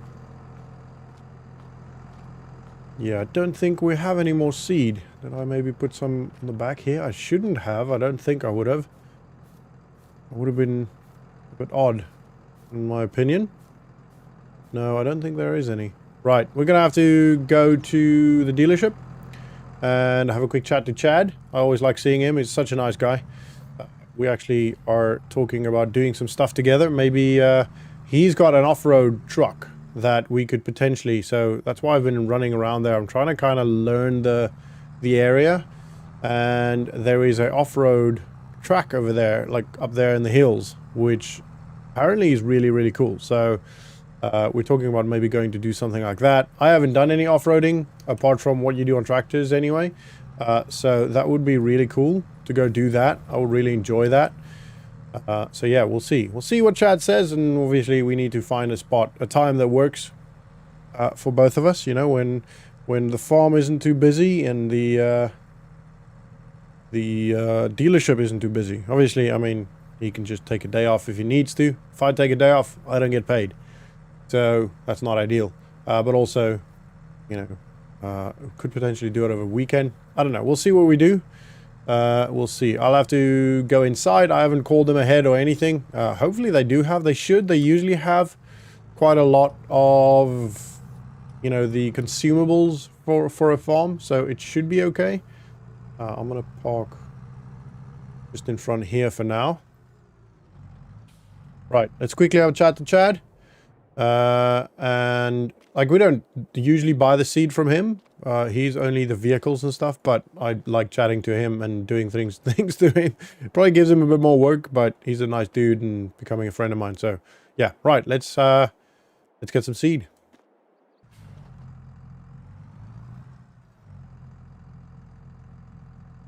Ooh, wow, guys. Started drinking coffee, and then a lady came in with cake, and turns out we were there for quite a while. Just having chats, talking about off-roading and all that stuff. So yeah, that time kind of got away with us there, which is not ideal, but it's not the end of the world either. I could plant this. I could probably plant it now. Yeah, I could probably plant it now, to be honest. We obviously, literally missed the entire cloudy time. There was, I went in, 3 hours later came out. We had, the only reason why we stopped, to be honest, is because the dealership's closed. It closed at 6. So, yeah, I mean, Chad was like, shit, I gotta go home. So, yeah, that was good fun. Good chat. But obviously now we've got to work a little bit later. But that's not the end of the world. I actually kind of like this time. It's a beautiful time of the day. And, yeah, the seeds will get planted. Nonetheless, it'll get planted. Right, so we're gonna go do that now.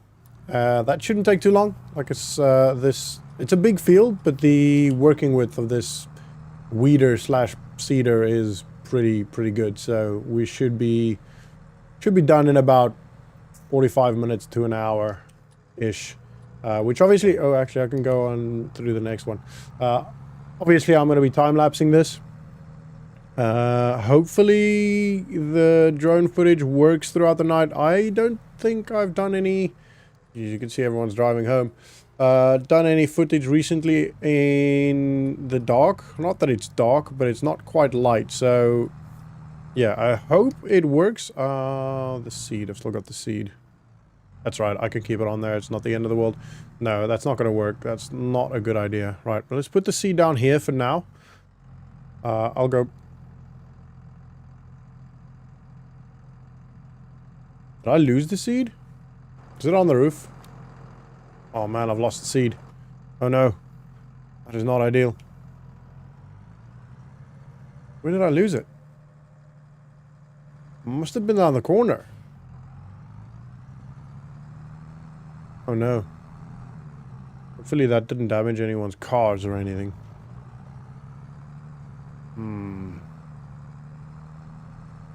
That is not ideal. Alright, we've got a bit of a problem, people. I mean, don't see anything yet. Hopefully it just fell off in the dealership. Then that would be okay. They do leave the gate open. So it should be okay if it's still in there. Don't see it anywhere else.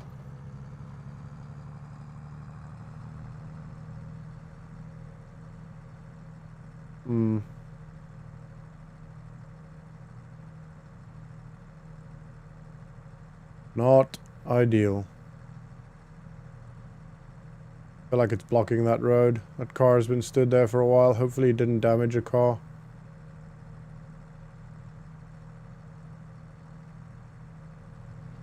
Yeah, there it is. Okay, so it fell off literally by the gate.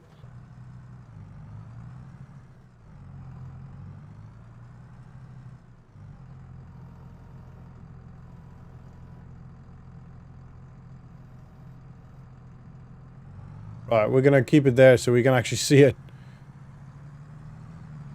And luckily it didn't fall on the roof of the tractor either. Wow, this could have been really bad. I kind of want to just lift it a little bit so we can actually see the road. Yeah, that should be alright. Ooh, wow, that could have gone a lot worse. I'm assuming that car is following me now. Hopefully nothing bad comes from this.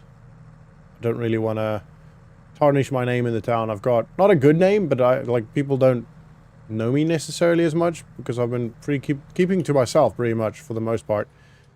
But I don't want to get a bad name, you know, on that. Hopefully this car just leaves me alone.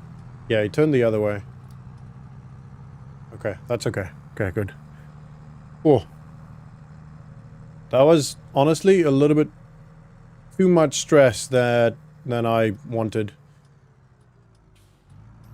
And it's literally because I was in a rush to try and get this work done. That's my own fault. Like, I was the one that decided to have chats with Chad as long. I could have stopped a long time ago, but I enjoyed it. So there is that.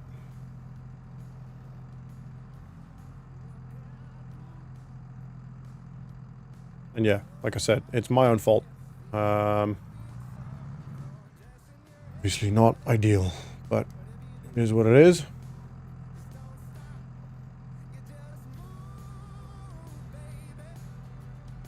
Wow, I'm still, like, nervous about it all.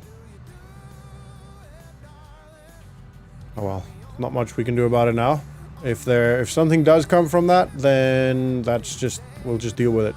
We'll just, you know, do what we have to at that point. Yeah, alright. I'm gonna get this field quickly knocked out. Get the drone up, get the field knocked out. If the drone works, then obviously you'll see a time lapse. If not, then I'll see you afterwards. So for now, sit back, relax, and enjoy whatever comes next.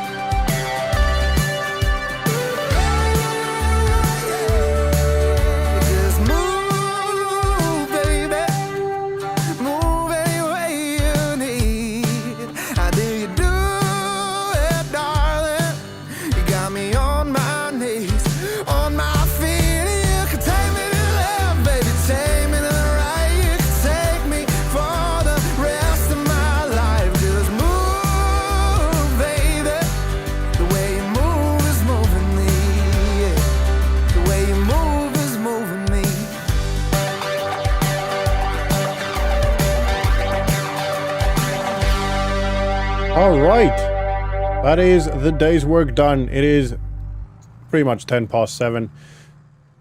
141 liters left, so it took about 159. If I remember correctly, we did this field, and then those two fields, and there was 75 liters left, so It's probably about the same size as those two together, maybe? If I remember correctly anyway. So, yeah, I think so. I think that's about the right size. I don't know what the hectareage is of, or the acreage of the actual field. I know the piece of land that it's boundaried in, but not the field itself. I can measure it. I can have it like done and all that stuff, but I don't know if that's necessarily worth it, to be honest. Right. That's done. 141 liters left there. We've obviously still got the other lot of seed over there at the shed, at the house. So, yeah. I mean, that was a good day. I think we got quite a lot done. We had a little bit of a stressful moment, and potentially something could still come from that. Hopefully not. Hopefully the guy with the white car was just being nice and waited and tried to find out whose seed it was to help out, rather than calling the police and, you know... so, yeah, I mean, I don't think it's illegal dropping a pallet or a you know, something like that in the road. Obviously, it's not on purpose either. But it could be, you know, I don't know, reckless endangerment by not, is that a criminal term? I don't know. By not maybe tying it down. I don't know, I'll maybe not get these pallets again, because... Yeah, you see, so they're up on from the ground, but they don't have that bottom, you know, wood pallets have the bottom piece of wood that kind of keeps it on. This doesn't have that, so when it tips, it falls off. That's not ideal. Yeah, I mean, I probably should have strapped it, but it's too late now. There's nothing we can do about it now, obviously. Anyway, right, so that is I need to turn the lights off. That is going to be the end of this vlog, guys. I hope you enjoyed it. If you did, please smash the like button, subscribe if you are new to the channel. I'll turn it off now. And I will see you guys in the next vlog. See ya!